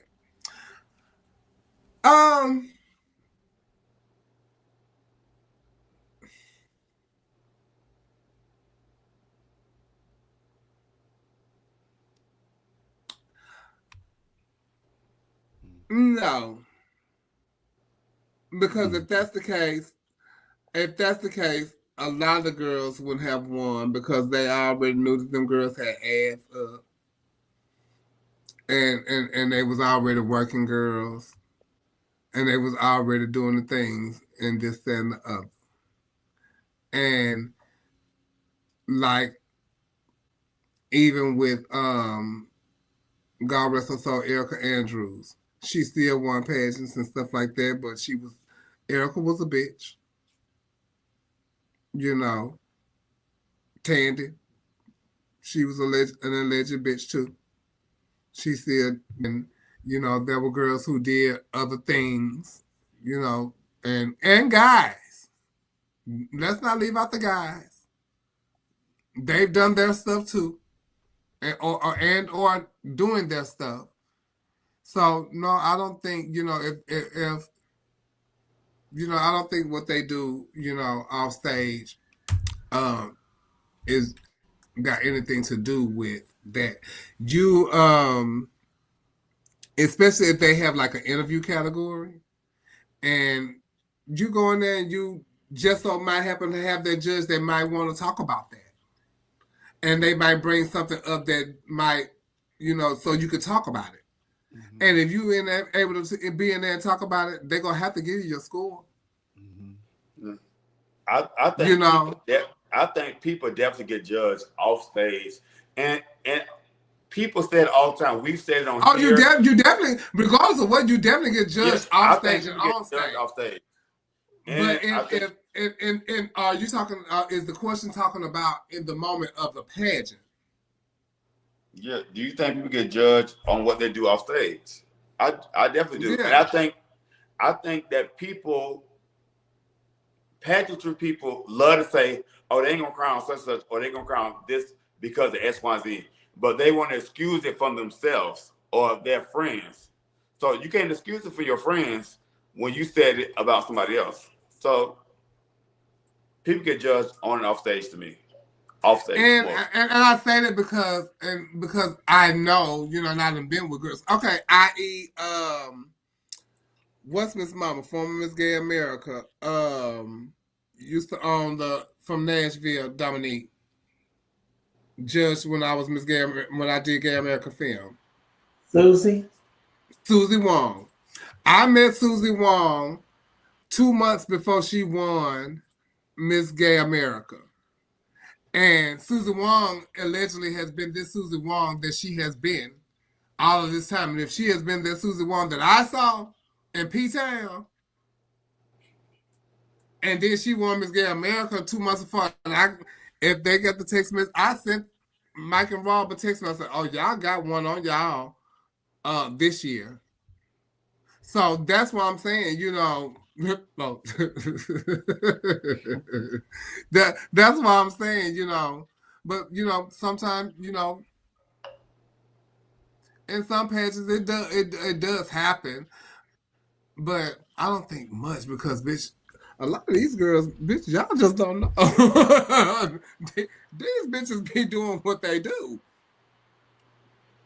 Well, you know what? You think? Okay, you know what? Ahead. You know what? It depends on who the girl is. When you speak of girls like Tandy Andrews and Erica, those girls were deemed sickening, right? So people kiss their ass to a certain extent, and but they had to win the first one first. They had to win that first one first. This is different age. But they were still them bitches before they won. They first won. I know, but they still presented themselves sickening because we was going because sickening bitches were, especially back in the day, Chevelle. And I don't know if you experienced this, but it wasn't that many girls doing this, right? It I mean, it was a lot of girls doing it, but it wasn't as open for everybody as it is now. There was only a few national titles to win, right? So when these girls became national or nationally known, they had a certain air about themselves, a big head, a bitch, you can't sit with me type attitude that they took with them because people had hyped them up. They had promoters and shit and sponsors that would spend so much money on them. Naisha told me a story about when Tandy Andrews, the year she won nationals with her jet, they didn't have the runway, the ramp that they said they was gonna have in the thing. And her promoter was like, "Hey, I'm looking at the thing. Y'all don't have the ramp that y'all said y'all have."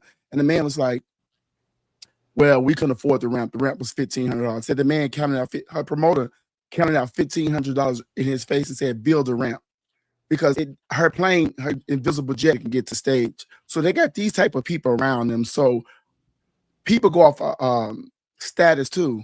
So this is big status these girls got walking in. And back then, certain things was unattainable to girls. Now, girls, any girl can get a part of anything now. So these people had these type of attitudes. But it depends on who the girl is, what they'll let her do. Because one girl can be drunk all throughout her reign. If another girl do it, she'll get dethroned. There's one girl who could be outspoken all year long, won't nobody say a word. They probably go to jail in their reign, get back out and still got their title. But if it's a certain girl, they're not letting that happen. You know what I'm saying? So it depends on who the girl is. People like to pick and choose. Like somebody told me something that said, I don't see how such and such won because her question answer was so fucked up. They said they only use that category sometimes to justify things when they need to justify it. And that made so much sense to me. So pageantry is just a tricky thing. They're gonna judge you when they feel like judge you with your offstage persona. Sometimes they don't care. It just depends on who the person is. It really does. Dominique. Yeah, I have to say that I agree. And I think it happens more often than not. Because it goes back to when you see pageants where you say, "Ooh, I thought so-and-so should have won." And most of the time it's people that they don't care for off stage. And they keep that person from winning because they don't want that person representing their brand or a part of their brand, or this person doesn't fit into their ideal of what. And there are judges, and then if you're not only talking about the system itself, there are a lot of judges that judge that way. They don't judge just based off. And that's what I was gonna say when I listened to what Trent was saying. I'm sorry to cut you off, but when I was listening to what Trent was saying, you know, there are systems, you know, it made me realize, you know, that there are systems that do that, you know. So, you know, I get it. But go continue. Yeah, because then also, I'm sorry, Shagak, I cut you off. I'm sorry. That no, there are judges that do that too, you know, where they don't like somebody, but they know that maybe they can't do it by themselves without it looking suspicious. So they find an ally to help them do it. Mm-hmm. Do you think it should make sure you take enough points off that, you know, and they be like, okay, yeah, we on the same page because yeah, we definitely don't need her to be a part of our thing. Yes, ma'am, Dominique. Doesn't that happen? As pageants move on and circulate and grow into different things, do you think there should be judges like limits to how long they can judge? Not as they stay relevant on top of repeat the question, Anil. Like as pageants change, they age out, evolve. Do you think that judges should also age out? Like you judge this pageant for this many years, it's time. Like we got to move on because we want to keep our pageant current as long as they're moving forward. I don't think that that's necessarily an age thing. I think that it should be more so. They get them old hoes off the table. You can't have. I think it needs to be more so that. No, see, the reason why I don't say it's an age thing because some of these older people have a better sense of how to pick the right person than some of these young people. Because here's the thing, especially as it relates to the, you know, some of these people, stop letting everybody judge. Just because they've done drag for years, or just because they've won this, or just because they've won that, everybody should not be on a judging panel. Everyone just don't have. Some of these people can't even balance their bank account. So you want them to come judge a 32 contestant contest? But no, okay. So I say that all to say, because in the past, Dominique and other people said, like, if you have ages on Congress, senators, XYZ, you say it should be age requirements on that. Why can't it be age requirements on judges for pageantry? Like, should everything be age timed out? Because if they could be age timed out, why can't these people be age Well, timed they out? have classic pageants, elite pageants, and stuff too. So, but not age timed out. But when you're not talking about not age because timed out. Okay, because when you're talking about pageantry, y'all you're talking about someone's knowledge of the industry. So if what's her name, Anna Wintour, if she wants to judge a pageant that's just about fashion, you would want, no matter her age, you would want somebody on that like her on the panel because they understand fashion. Y'all say people in the past said, "Oh, politicians should age out," and it's well, let's be clear, Dale. There's nobody 80 and 90 years old judging pageants. Let's just be clear. Good drag. It's been judging for. That don't mean nothing.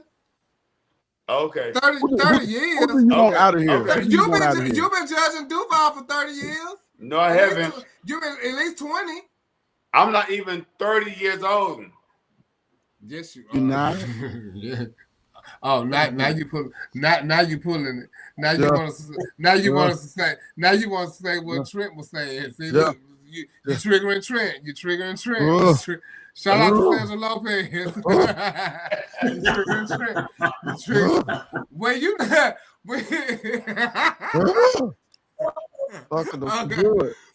when you know multiple people competing in a pageant, do you think it's okay post about you wanting one person to win? It's a struggle. It's a struggle with your friends because, you know, that's why you say good luck to everybody. Because you don't want your friend to feel like you singling out this one person. It ain't about, you know, do you think it's okay? And all that kind of it's called the friend code. Hey Sandra. It's called a friend code. It's called the girlfriend code. It's called whatever you want to call it. And you say good luck to everyone. Because if you're a person like me that know everybody have a relationship with a lot of people, you know, I can't say, oh, good luck to them. I love you, blah, blah, blah, blah, blah, and post a picture of me and you and don't post a picture with this person. You know, so from my standpoint, you know, I can't be the one to say good luck to this particular person. Hey, Naomi. Hey, Naomi. But when I have multiple girlfriends or sisters in the pageant, family members in the pageant, I try to extend my help to all of them as much as I can. So you just don't pick one, even though you may feel you want one person to win. You just will not say that outright. No, but I'm gonna be happy for whoever the outcome wins. Shout out to Rashawn Montrese. But you know, I'm gonna tell you what I hate. This is what I hate. That you are friends with multiple people and you're in the audience, and more than one of them is doing great, and you be like, and you up and clapping and screaming because they're on the stage killing, and then one of your friends be like, "Well, bitch, well, you know what you applauding for her for?" I hate that. And I think that is such a. Oh, I gotta tell you, oh girl, she was in order, this, that, and the other, la la la la. Oh, I heard her say, yeah. You know what? Yeah. Let me tell you, for me, I always make a choice. I always have one person. Like if anybody give me a choice, I always have a choice. So I know who I want to win Queen. Who do you want to win? Anything. I know who I want. Who do you want to win? I got a choice. Who do you want to win? Do you have a choice? And you have a choice right now. I'm not saying I want to publicly say it, but I do have a choice. Oh, you scared. Nigga scared and shit. Okay. But first off, at Queen, I have my mother and my sister competing. But who do you want to win? Your mother, your sister, and also your queen of your pageant. No, that is my sister. Who do you want to fucking she's your win sister pageant? first, most definitely. I know that. Shout out to Kamaya. Hey, Kamaya. Hey, Kamaya. So I have my mother and my sister that I want to do well. Listen, not my mother, not my sister, but it's me, oh Lord, standing in need of prayer. Listen, who do you want to win? I have my mother and my sister competing in the pageant. I'll tell you offline. Who do you want for the boys? Yeah. For the boys, Makai. Okay. Trent, but what did you think? Do people do you think they You know what, Chevelle? That's a hard thing, because people do be watching to see who is supporting who. And if I say, if you and Dominique running in the pageant and I say, hey, good luck, Chevelle, then I'm sure Dominique gonna be like, what the fuck about me then? You don't think I can win this pageant, type thing, and you have to be careful with that. You just got to be like, hey, good luck to everybody. That'll save your friendships. That'll save, getting red at the end of the night. Just wish everybody good luck. But you it's know okay what, to want one bitch to win over another bitch. And if my bitch don't win, that don't mean I'm salty against you or I hate you.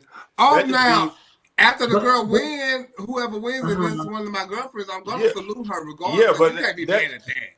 So I said I want Makai to win. I want Makai to win because of his last showing at the pageant. Okay. But if Larry wins or Antonio or whoever other people, I'll be happy for them. I want Makai to win because of his last showing at the pageant. And what about his last showing that you needed to win? He was really good. I thought he won. What he did? I don't know, not winner. Dominique, what you was I think he had a live animal on stage. Did he? But I was just gonna say, stuff like that don't bother me. If Trent were to do that, I would just be like, because I just don't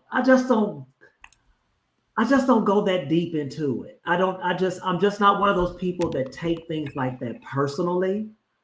I don't try to dissect people's intentions that they're then he's saying he wants Chevelle to beat me. I just don't take things personally like that. And I'm very grateful that I consider myself to be mentally sound enough. And I was just going to say that, Dominique. I just don't take stuff like that personal. I just don't. Because it's like if Calexis had say, I only got $100. But Chevelle, then she for whatever reason she gave it to you. I'm not gonna take that personal. I'm just not that type of person. Well, when it happened to me before, when go ahead. I did a pageant and one of my kids had said what their best friend had beat me in the pageant, and she had said, "Was there ever any doubt?" We talk about Siobhan and Taji. We're talking about Siobhan you could and call Taji. somebody else shit out, but you couldn't call who you wanted to win. Hello, thank you. Hello, thank you. Come on, Trent. Yeah, hello. You can't call out. You want to also win. You know those names. You know those names. You can't do that, but you got a sister. You got a sister and a mother in the pageant. And got a queen in the pageant. Aja his queen. Yeah, Aja, sister and a mother. But you can call out my people.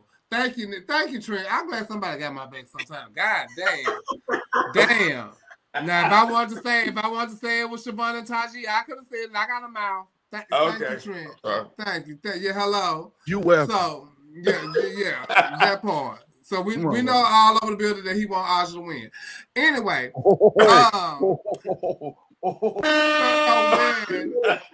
when Siobhan did that to me, it did it did hurt me.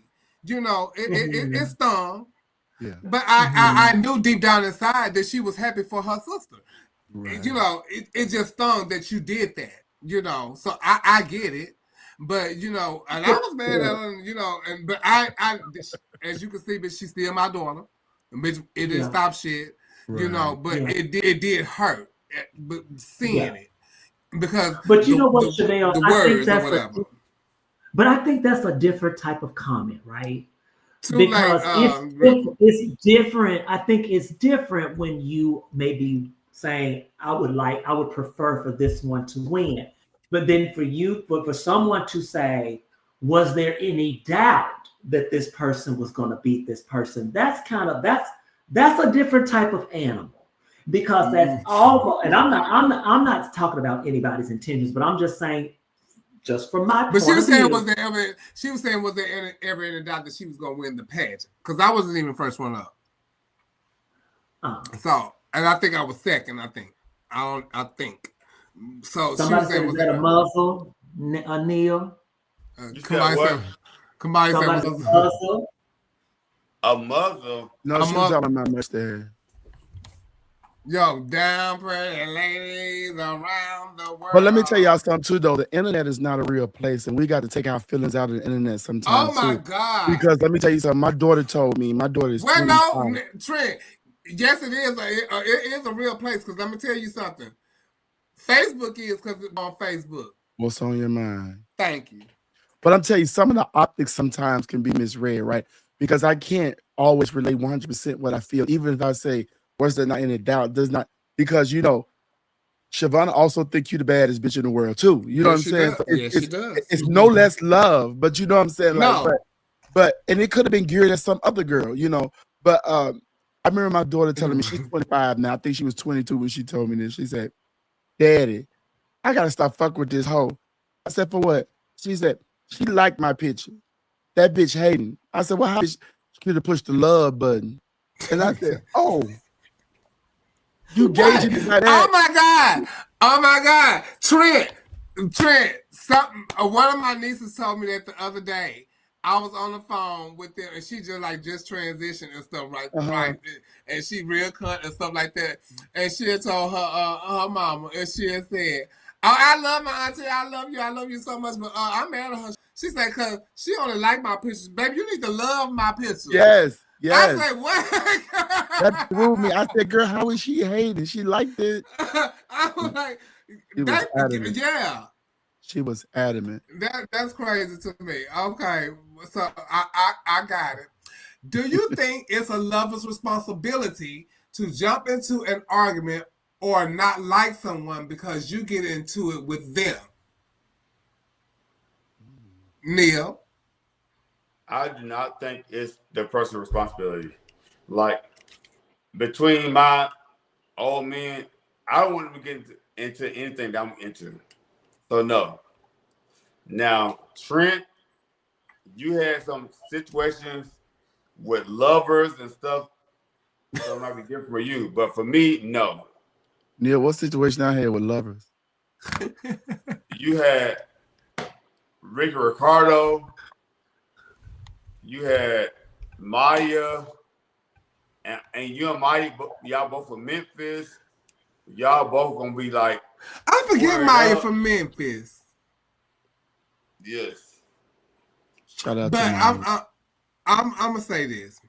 I know Trent don't have no ill will towards either one of them. It was nothing intentional, you know. And he has a love for Maya, you know, because Trent we is stay to such work a together. big teddy bear. Yeah, exactly. And so, you know, so that right there, I don't think, you know, was a thing. And I know she probably won't speak to me no more. And he won't talk, and I'm okay with that. I'm okay with That's okay. You think so? Y'all, Yes. y'all not gonna go to A&R barbecue and eat together. No, we're not. And I'm okay with that. I am so okay with that because I've been there for people, even Maya. I've stepped in the trenches with her too. I've helped Maya buy gowns and every goddamn thing. So, you know, there ain't no love lost, but I know that they don't want to reciprocate that back. Listen, when I'm in the ring fighting, right? Words, you fight with words too sometimes. I'm clawing my way out. I know how to do that. I know how to read.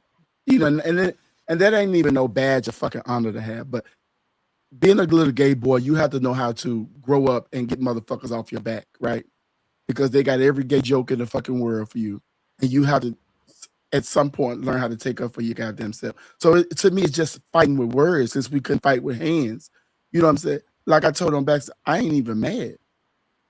I ain't mad. Can I say this? Can it be like, say, like, okay, so you know, me and this, I'm Maya. Look, you know, you and my spouse or whatever don't see eye to eye. I have to back. Ain't no love lost. We can speak. We can do, you know, all this and that. But I can't. This with me and you no more. But it's okay. But we're cool. I'm 100% cool with that because she, you know, because I know y'all do, exactly. She has to You pick know a what I'm partner. saying? That's who she lay down with every night. That's who she wake up to and go to bed to. So I'm so okay with that. I'm so okay with that. But you know, I hate that she took her straight. But I think I got angry. I don't know if I felt that because we have history, if I should have called her or she should have called me. I don't know if I felt that. But it's just like, to me, what made me extra on edge is because sometimes I feel like she gets right on the internet and she take his part, no matter whether he's right or wrong, without really like calling people to see what's happening. You know what I'm saying? Like, hey, Trent, you know, we got history. What happened with you and Ricky? You know what I'm saying? You know, I know our relationship is this. Yeah, but, exactly. You know, such. So listen, I don't understand if I should have called her or she should have called me. I don't understand. So I ain't holding no grudge with that. You know what I'm saying? But at the same time, when you take up for them, that means you riding really, really hard. And you know, like when you're fighting, you get everybody that's out there fighting, right? Because if you pull up on me with your boys and I pull up with my boys, we all fighting. You know what I'm saying? It ain't like somebody gonna make jump in this side, somebody jump in from this side. But I'm not angry with Maya. I don't have anything against Maya. You know what I'm saying? I've held stuff that I've been through with her for the longest. I said some things on the show, but you know, it is what it is. I ain't lying to nobody.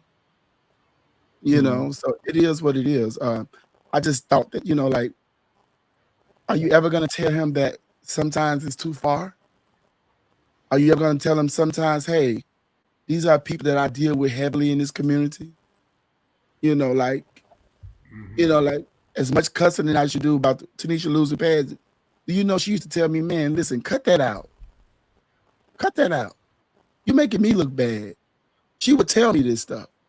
You know what I'm saying? Whether I listen or not, at some point I'm going to take heed. You know what I'm saying? And at some point it stopped for me. I had to grow up. You have to grow up in this thing. You can't let people be around you. And I know everybody say, I'm riding with my man 100. But if I got a boyfriend that's very toxic and confrontational, listen, whatever you do out there, that's what you're doing. And I'm glad you said that, Trent, because that segues into my question. Like, when you know you have a partner that is problematic, or they are always in the middle of drama, don't get along with people, or something like that, are you doing them a favor if you don't say anything and allow it to continue, or letting them be grown and just speak their actions and be themselves? You know, but sometimes you don't know. You never know what, as a spouse, what these people have conversations with them on like one-on-one level and pillow talk. You don't have no. You can't. But you can't. When actions happen, you can't stop them if you're not in that situation. Yes. All you can do is talk to them about what happened after the fact. I wasn't there, but I've told you. You know, you can't be doing this, that, and the third. You know what I'm saying? And, you know, sometimes, and here we go with, now I'm contradicting myself because, like, some things, like y'all said, can hinder you from winning pageants and stuff because of your actions. Yeah, you know, so because they judge on stage. Because they judge on stage, but but when you are that, you got to be that bad bitch on stage, so they can't, like, if you go do all the shit off stage, you got to be the bad bitch on stage too, though. Yeah. Be the bad bitch on stage and be the bad bitch off stage. You can't be the bad bitch off stage and be the bullshit on stage. You can't. You can't. You got to go in there and with all your points and let them try to find something to take away from you. You can't go in there with the points already missing. You can't do that. Well, I feel like your lovers shouldn't jump into certain things too, unless they're like But you can't dictate everything that your lover does. You can't. That's you can't. That's what I said. I feel you can't dictate, but I feel that way. If I'm getting into it with Trent or you or XYZ, so if I'm not so what you saying? If your person continues to be that type of person, you will leave them, even though you love them. With you or Trent or whoever or Dominique, my person who's right here next to me, I don't expect them to get into it with y'all. I'm gonna get into it. I'm gonna fight the battle myself. I don't need my lover to fight the battle for me, and that's the problem. These people be needing radio support. Well, I don't think he asked for her support like that. I think that she needs to support him like that. You know what I'm saying? I think so too, Trent. I think she think that she should step up as a spouse and say something. Absolutely. You know. Because she feels like and he probably tell her that. He might tell her that. And he gets me. He's that type of person. Like, baby, don't do that. Because you have your own career and stuff like that. But in turn, she thinking like, yeah, I do, but you're also my man. What do I look like as a partner and not sticking up for my partner? Mm-hmm. Regardless, even if I disagree with what you're doing, that's me telling you this on Pillow Talk. But I gotta stand up for you in public. But for me though, things I feel like you shouldn't even respond to or deal with as a partner. Yeah, that's how. Because that's kind of where they can feel that way. But I feel like if my partner get into it with certain people, that's not my battle to fight. That's not my. I'm not fighting that battle with you. Mm-hmm. Because what I was about on the situation. What you gonna say, Dominique? Yeah, that's what I was about to say. Depending on what it is, and what they did, and if I know that they are in the wrong with what they did, I'm not saying anything.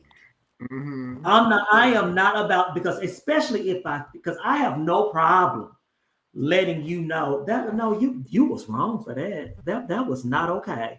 Love a friend, mama, daddy, cousin, sister, uncle. No, that wasn't cool.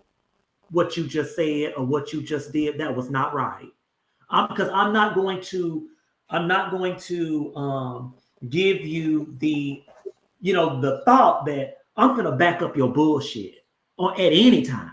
Because if you start it, then you'll always have to finish. I'm not gonna do that. So I may not say that out saying, yeah, my man or my cousin, whoever, yeah, they was wrong for that. I may not say that, but am I finna say, yeah, bitch, I'm finna jump in this argument with you? Because no, ma'am, I'm gonna go sit somewhere and sit my ass down.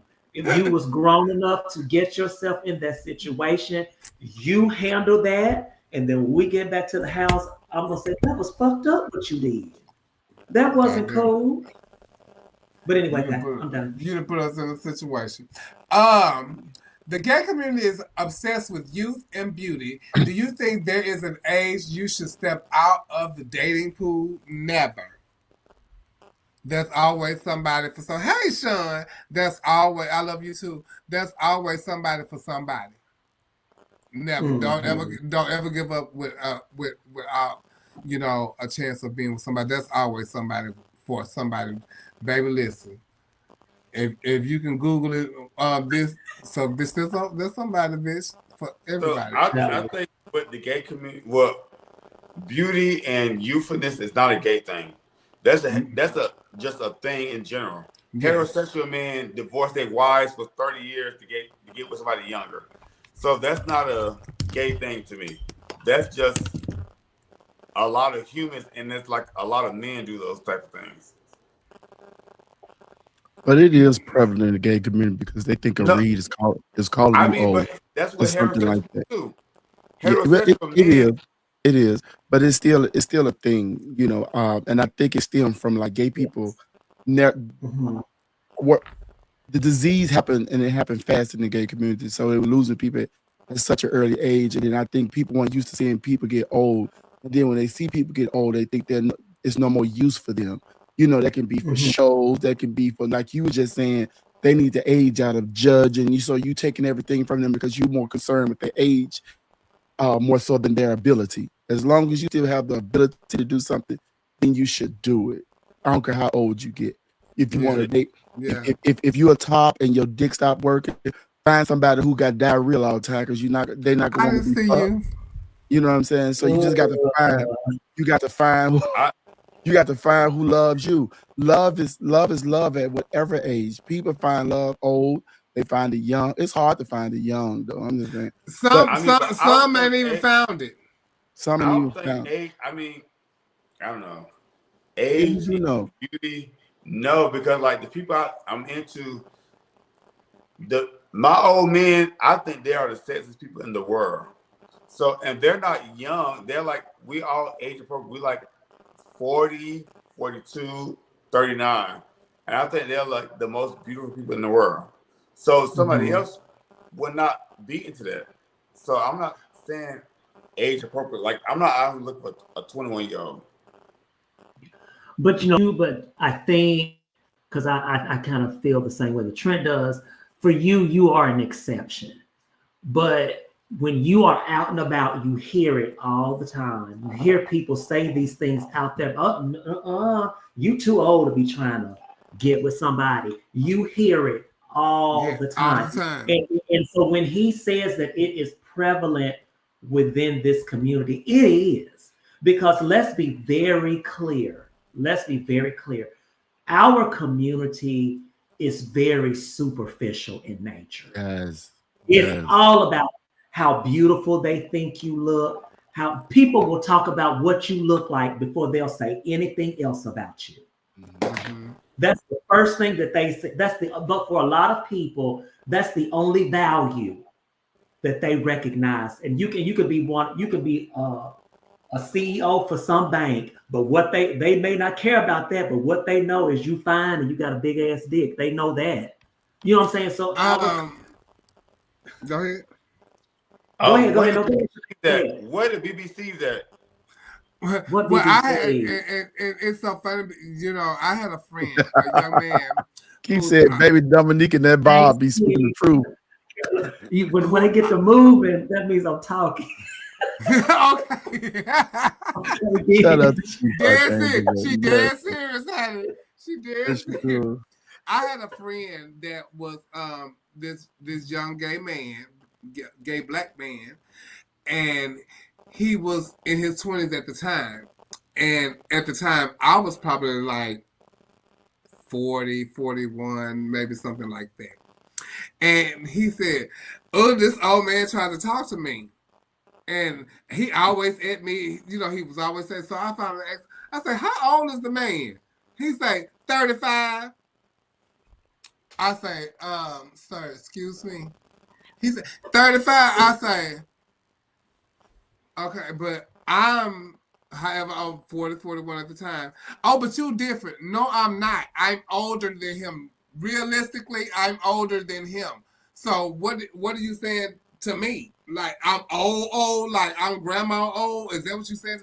No, it ain't like that. Yes, it is. Yeah. Hey, Bobby. So, and I say, and one day you're gonna be, if God say the same, 35 years old, and you're gonna like somebody that's younger than you. So when they say that you are that old person, how's that gonna make you feel? So. Y'all know, if y'all know me, y'all know I don't forget shit. That young man turned 35. And I had asked him, I said, so how does it feel to be 35? And he said, Chevelle, I have been all these years, since you told me that, I have always thought about the fact of when I turned 35. How it would feel if somebody was to call me that old man. I've always thought that. And I didn't wait on his birthday, bitch. I waited until some months after his birthday because I couldn't wait to tell him. You one day, and hopefully you will be 35, where somebody can say, Hey, Eric. And that is very, because that is very this community, because you hear it. Yeah. You hear people say, and the part that's really crazy. We do the things as trans women. I'm sorry to cut you off. We do the things as trans women to stay young and youthful. We do the thing as black people to stay young and youthful. Please drink your water, moisturize your skin. You know, because they always say black don't crack. That's a lie. Black crack when you fuck it up. Especially when you smoke crack. Hello. That's a lie. And we see like a younger generation, younger than us, and we wonder, you know, and I hate to bring it back, but like when Trent said when Ricky said he was 35 and he was in disbelief, he was like, what? Like, you know, and I see some of my younger, you know, people at the club, and they say, I'm this and I'm just turned. I'm like, oh, girl, he is, oh my God. You know, I know we got makeup, you know, we got makeup and wigs and stuff like that. If you take some of this out, some of us don't look the same. But but when we go out, we don't look like the age that we are, but this is you. This is your makeup. So, like, get it together. But aging is a beautiful thing. It really is. Don't downfall somebody because they're old. Ageism is a thing too. But then again, too, we got to be comfortable in ourselves too. I don't want no motherfucker that don't want me. No. It ain't even that serious with me. No, it ain't that serious. You want me? I don't want you. I'm comfortable. You know. I'm moving. This is my last one before we go to commercial break. You were never my friend. You've been talking shit behind my back since I've known you. That means you was never really my friend. I just didn't say anything. Can you think of someone you felt this way about? No, I can't, because I can't be fake with nobody who I don't think is my friend. Now I'm gonna say this. Now if I know you don't mean me no good, bitch, I'm watching you. And I think you that person that will smile in my face and do shit. But bitch, trust me. I see you. Trust me, I see you. And when you think that I don't see you, bitch, trust me, I see you. And I'm going to get you when you least expect it. Something's going to happen. I believe in karma. Karma happens. Because if you're a child of God and you do right by people, that comes back to you what you do 2 times 4. And I believe in that. Yeah. You know, so if you a nasty person, you're gonna get treated yours. You're gonna get yours. But I see people, and like it's so funny, like coming up, even when I was younger, coming up and being an entertainer and stuff like that, and people would tell me, "Oh, you know, this is the person why you're not there." And I'm like, "No, that's my girl." Oh no, that's why you're not there, because of her. You know, and I'm like, oh really? And then when as I got older, I see that, and I kind of see that. But okay, now watch you. So now I'm treating you different, because at one point I respected you. You know, as I get older, I'm like a I'm a one strike person. You're out type person. So like once you fuck me over once, I'm done. But I'm also that person that like, if you do something, I don't mind calling you out on it either. Cause I'm like, you did this, so why can't I call you out on this?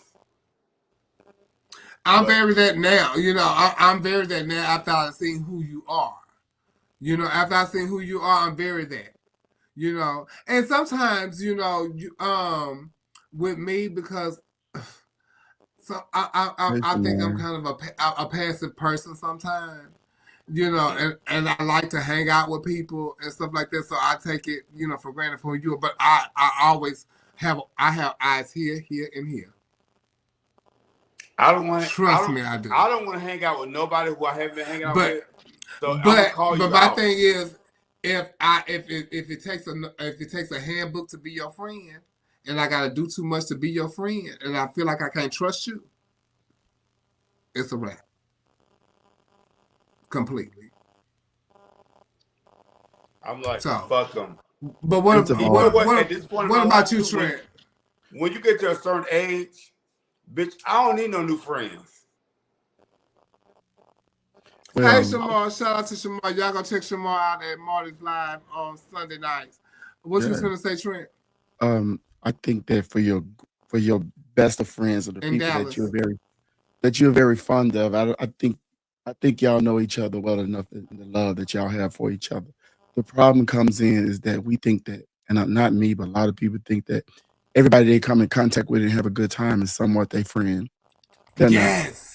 Some people are just for a good time. Some people ought to be left at the club, at the bar, throwing back a cocktail with.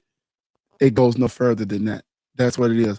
Because what happens in life is people attach to you for different reasons. And everybody ain't with you for a good reason. Somebody's trying to get ahead. Someone's trying to be, get off something off your name or whatever. So you got to be careful who you letting around you and stop using that word friend so loosely. Because that's not for everybody. That's not for you to call everybody. Jealousy is a natural emotion. We all have it in us. Everything, we have evil in us. We have everything in us.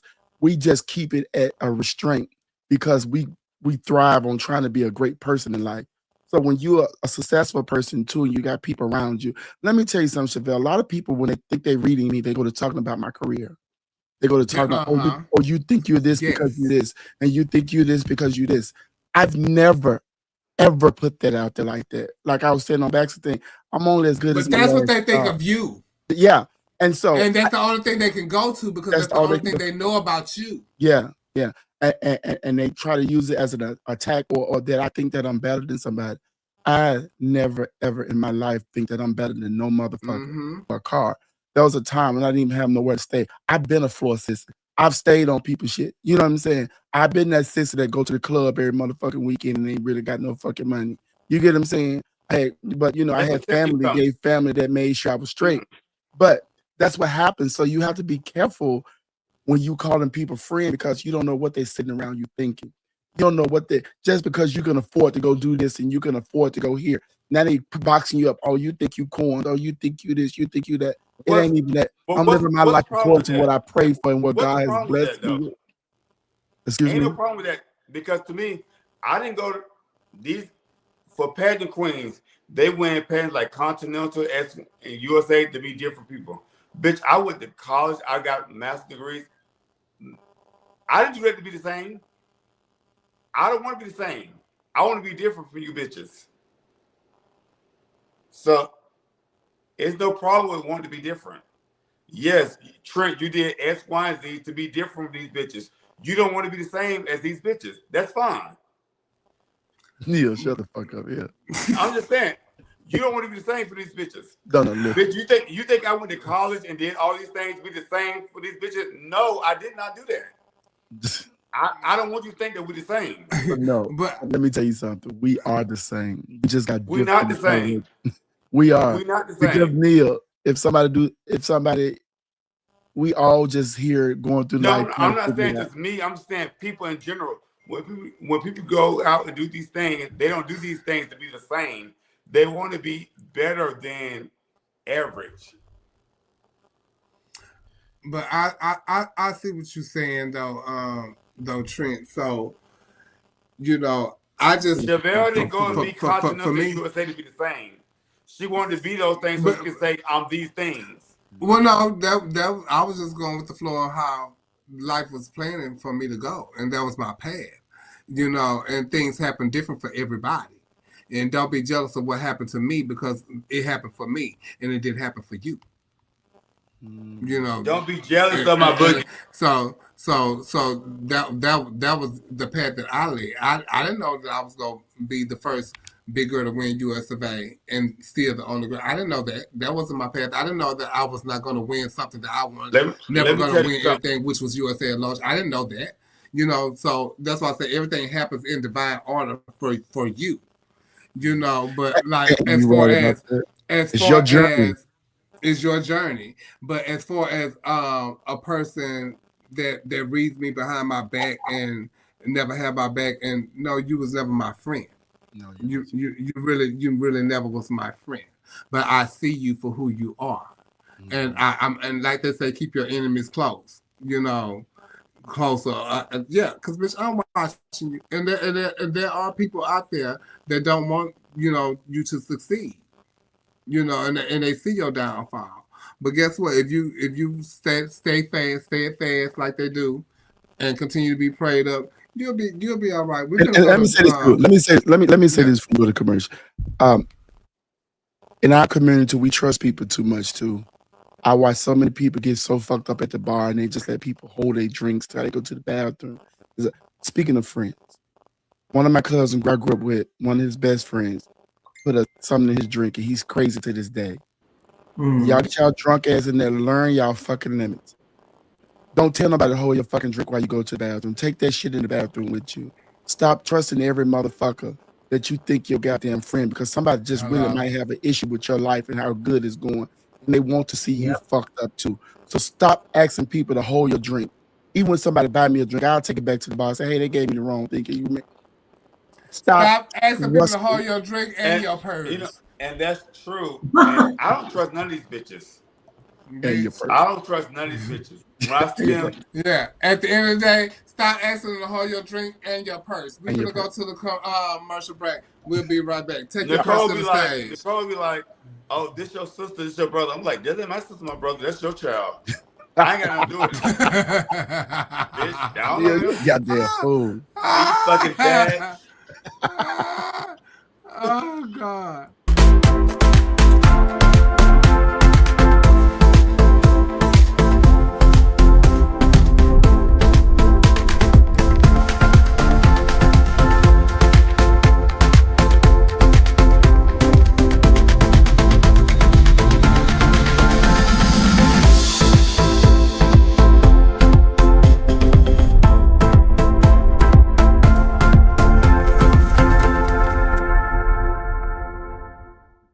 Entertainers, promote the shows.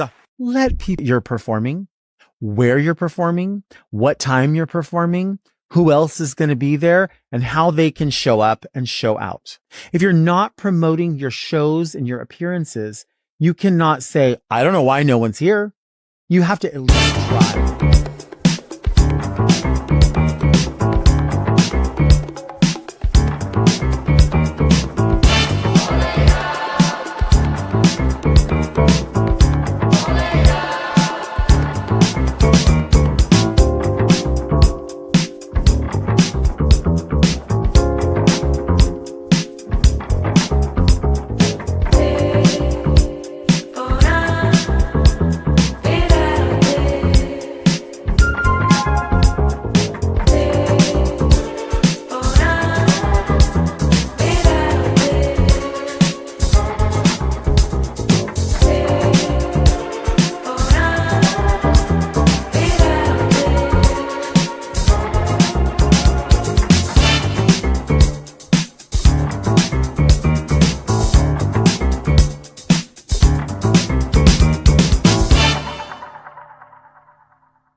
She lied.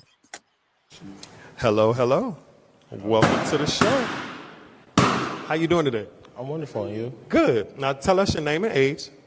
Well, before I do that, let me do this. Oh, okay. I know I was gonna pop my help me out. Help me help you. Well, girl, you might as well hit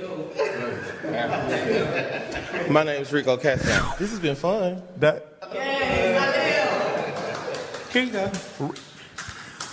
Enjoy. I would count sugar, grain by grain, in a 10-pound bag before I try to figure out why I don't like me. The water was clean.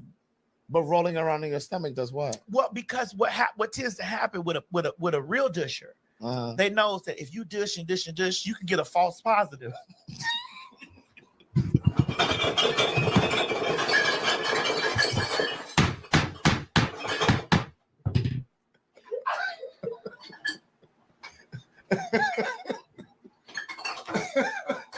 Sweetheart, what's your name? The pool is out here trying to be slick. He knows damn well he's not supposed to talk to me without an adult present. Hello, ma'am. We are here to talk to you about the incident between you and Shirley Harris. Do you mind if we speak inside? Yes, the hell I do mind if we speak inside. We already speaking here. Your ass don't need to come in my house. Ma'am, we're just trying to get to the bottom of the situation. Look, bitch, I don't speak English. Call my lawyer if you want chit-chat. What is your lawyer's contact information? How much? How much you got? Well, what can you do? I got enough. Babe, I'm home. Hi, honey. I'm just doing dishes. Damn, girl, it's get thicker.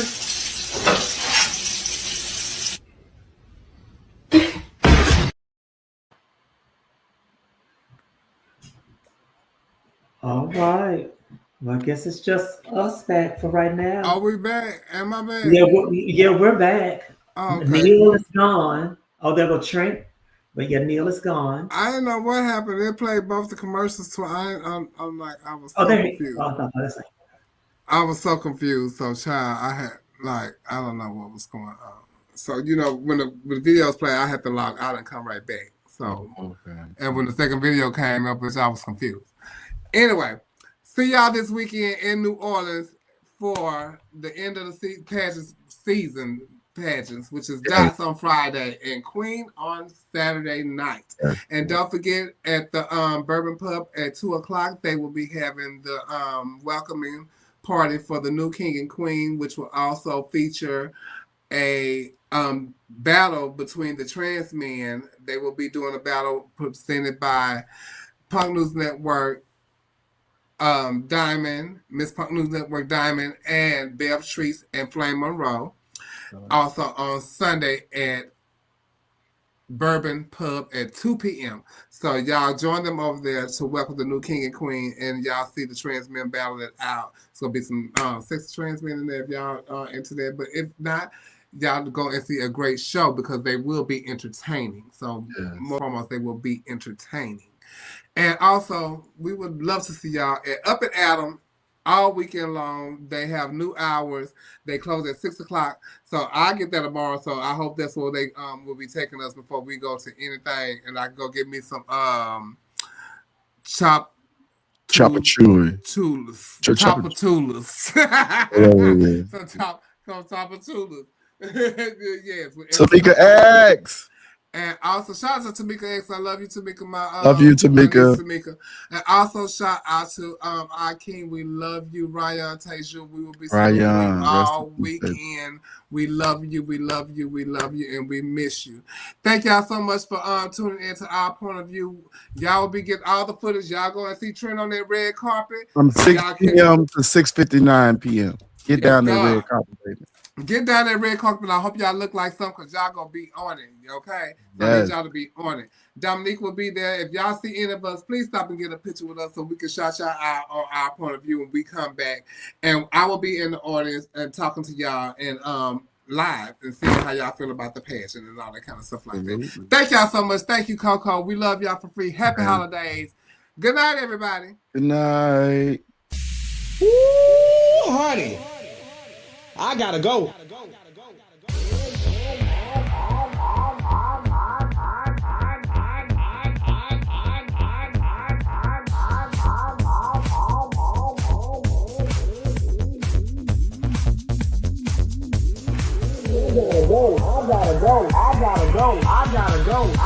go. Yes, God, honey, they had tuned in, baby. I gotta go. I gotta go. I gotta go. I gotta go. I gotta go. I gotta go.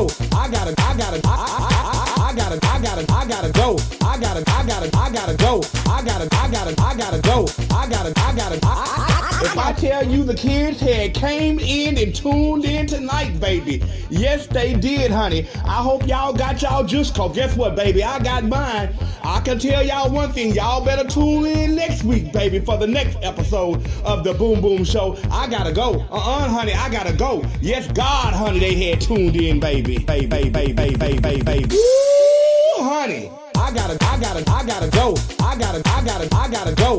I gotta go.